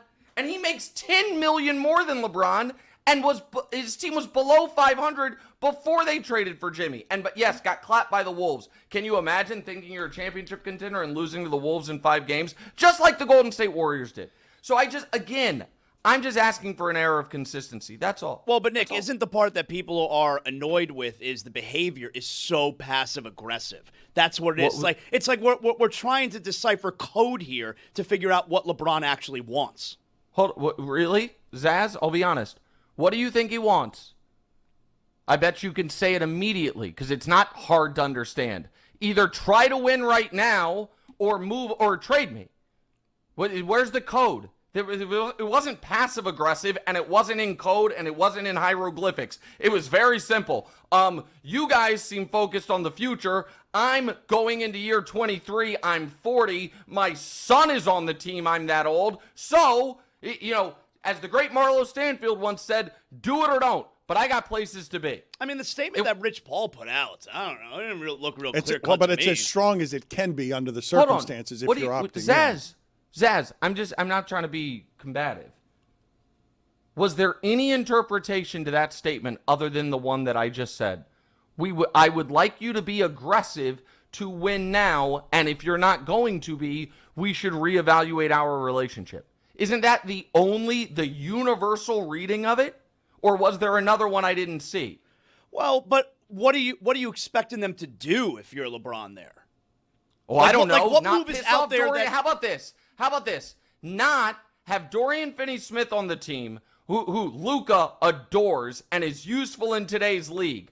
Do a whisper campaign around the league about his medicals to try to tear down his value. Have him then leave for Houston, and you then leak to your media people, we were fine with it because we want cap space open in 2027. And then Dorian Finney-Smith's contract comes out, and it's like, oh, it's a team option in the summer of 2027. How about that? How about not have the entirety of the good general managing moves you've made in the last decade be LeBron calls and you answer. LeBron calls Anthony Davis and puts you on the phone, and Nico Harrison makes the single worst trade in league history. How about that? It's not a lot. So why not just opt out if you're LeBron? Opt out. That's the common easy thing to say. Why not opt out? And the answer is because there is a obvious problem with opting out right now, which is if you want max money, Brooklyn's the only one that can get it. Now you can say, no, you've made $1 billion. Take the league minimum, which, by the way, for the vast majority of contenders, all they could offer you is the literal league minimum or something very close to it. You know as well as everyone in that room, if LeBron James had opted out and taken the minimum to sign with Denver or wherever, universal fake ring. Oh, give me a break. Yeah, stacking the deck. Another LeBron James con job and unfair to the other players. Now there's an expectation. There was no scenario. Oh, Nick, so LeBron, why not opt out, take less to give the Lakers more flexibility? Again, that's not a thing that existed. If LeBron took his salary from $52 million to $15 million, you know how many dollars in cap space that opens for the Lakers? 0. So again, this is my frustration. Finish the thought, somebody. Opt out, take the minimum, sign with who? Fine. If anybody that acts like, had he done that, it would have been like, wow, good for LeBron. Selfless. Cares about winning. When the entire narrative would have been stacking the deck, fake ring, all this. We all know it. And the other piece of this, nobody's ever done that. Hey, LeBron, we would like you when you just were 6th in MVP voting and you already make less money than Karl Anthony Towns to make even less. No one in the history of the league has ever done anything similar to it. Nick, Dirk took less. Dirk was 11 points per game. There was 7 in his final year. It's not the same. Kobe didn't take less, and Kobe was on a 30-win team. But again, I don't think he gets killed if he goes to Cleveland or New York. I don't think he gets killed if he goes to either one of those two. If he goes there on the minimum, there is... Cleveland on the minimum to close the story. Cleveland, we got to go. Let's play our game here. We're going to pick this up. He's always ready to talk about LeBron, but let's just play a game with him real quick as we punctuate this segment. Cleveland, we've got new intro. Thank you for finally acknowledging something. Maybe Cleveland, but let's play the intro music, please. Listen up. Time to think fast. Is this a real or fake podcast? Nick Wright is Pushing the Pile with Kyle Long a real or fake podcast? I love Kyle Long. He was an offensive lineman. I didn't think that was the name of his podcast, though. I'm going to say yes. It is real. Congratulations, Nick. That's very good. You're good at this game. Most people are bad at it, but you got to think quick. Go ahead, Mike. I said what I said with Rod Strickland. No, fake. That is fake. Glue Guy with Bruno Sundov.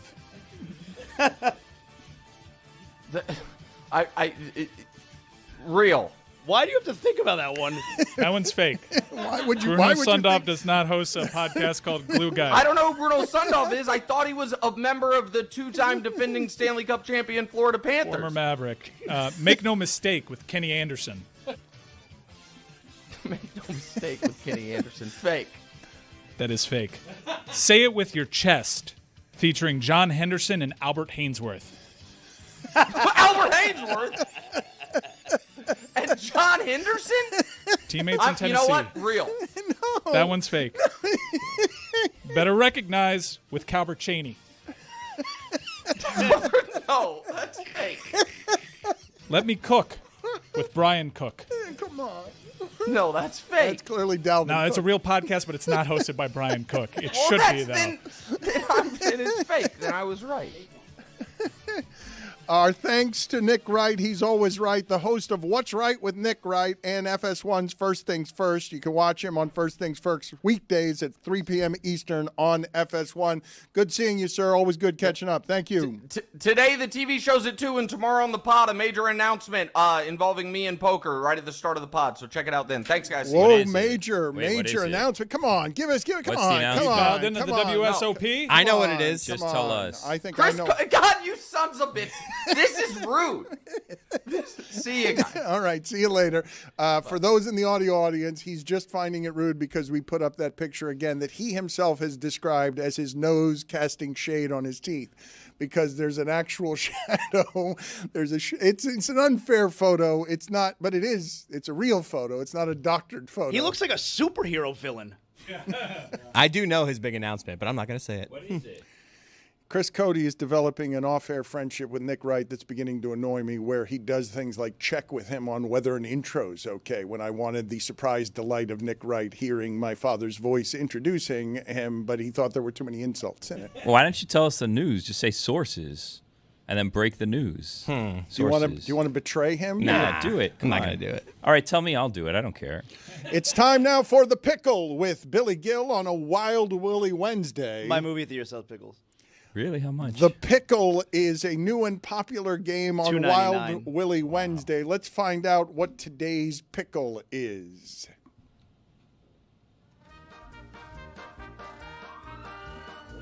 All right. Hi, guys. It's me, Billy. Hey, Billy. Hello, Billy. So I have a question for you. I was in a pickle the other day. So I was driving down the street, and I saw walking on the street a former sort of coworker on the street. I was driving a sort of former coworker, because they weren't actually coworkers. They just worked in the same building as us, but we had different employers in the same building. But I was friends with this person at the time. It wasn't like a breakup. I think we're still friends. But the point is the person did not work with us, but we would interact with this person every day. So I consider the person a friend, but saying he was a coworker would be too much because the person didn't work with us. So is this a game of friend or coworker, or is it pickle? No, this is the pickle. Do you say hello? It sounds like fuck. Do you say hello to... Well, so the person is there waiting across the street. I'm waiting at the light, waiting to turn. Do I say hello to this person or not? Because the person doesn't see me. I'm just in my car. And again, not a coworker, worked in the same building, but not the same employer. You mentioned all of that. Is it Ron St. John? This feels like a good spot where you can say hello and you don't have to do a stop and chat. So, like, you get credit for saying hello without having But then what do you do? Do you stop and say hello, and then if you get the lead light, you wait, and then the people behind you get mad, or what do you do? I think it's a double honk. A honk. Hey! Besito! Wait, is it Ron St. John? No, was it Ron San Juan from Mexico? Is he still with us? Whoa, Ron? Dan. I think so. It's I know just a Gary Blau question. isn't. What? No.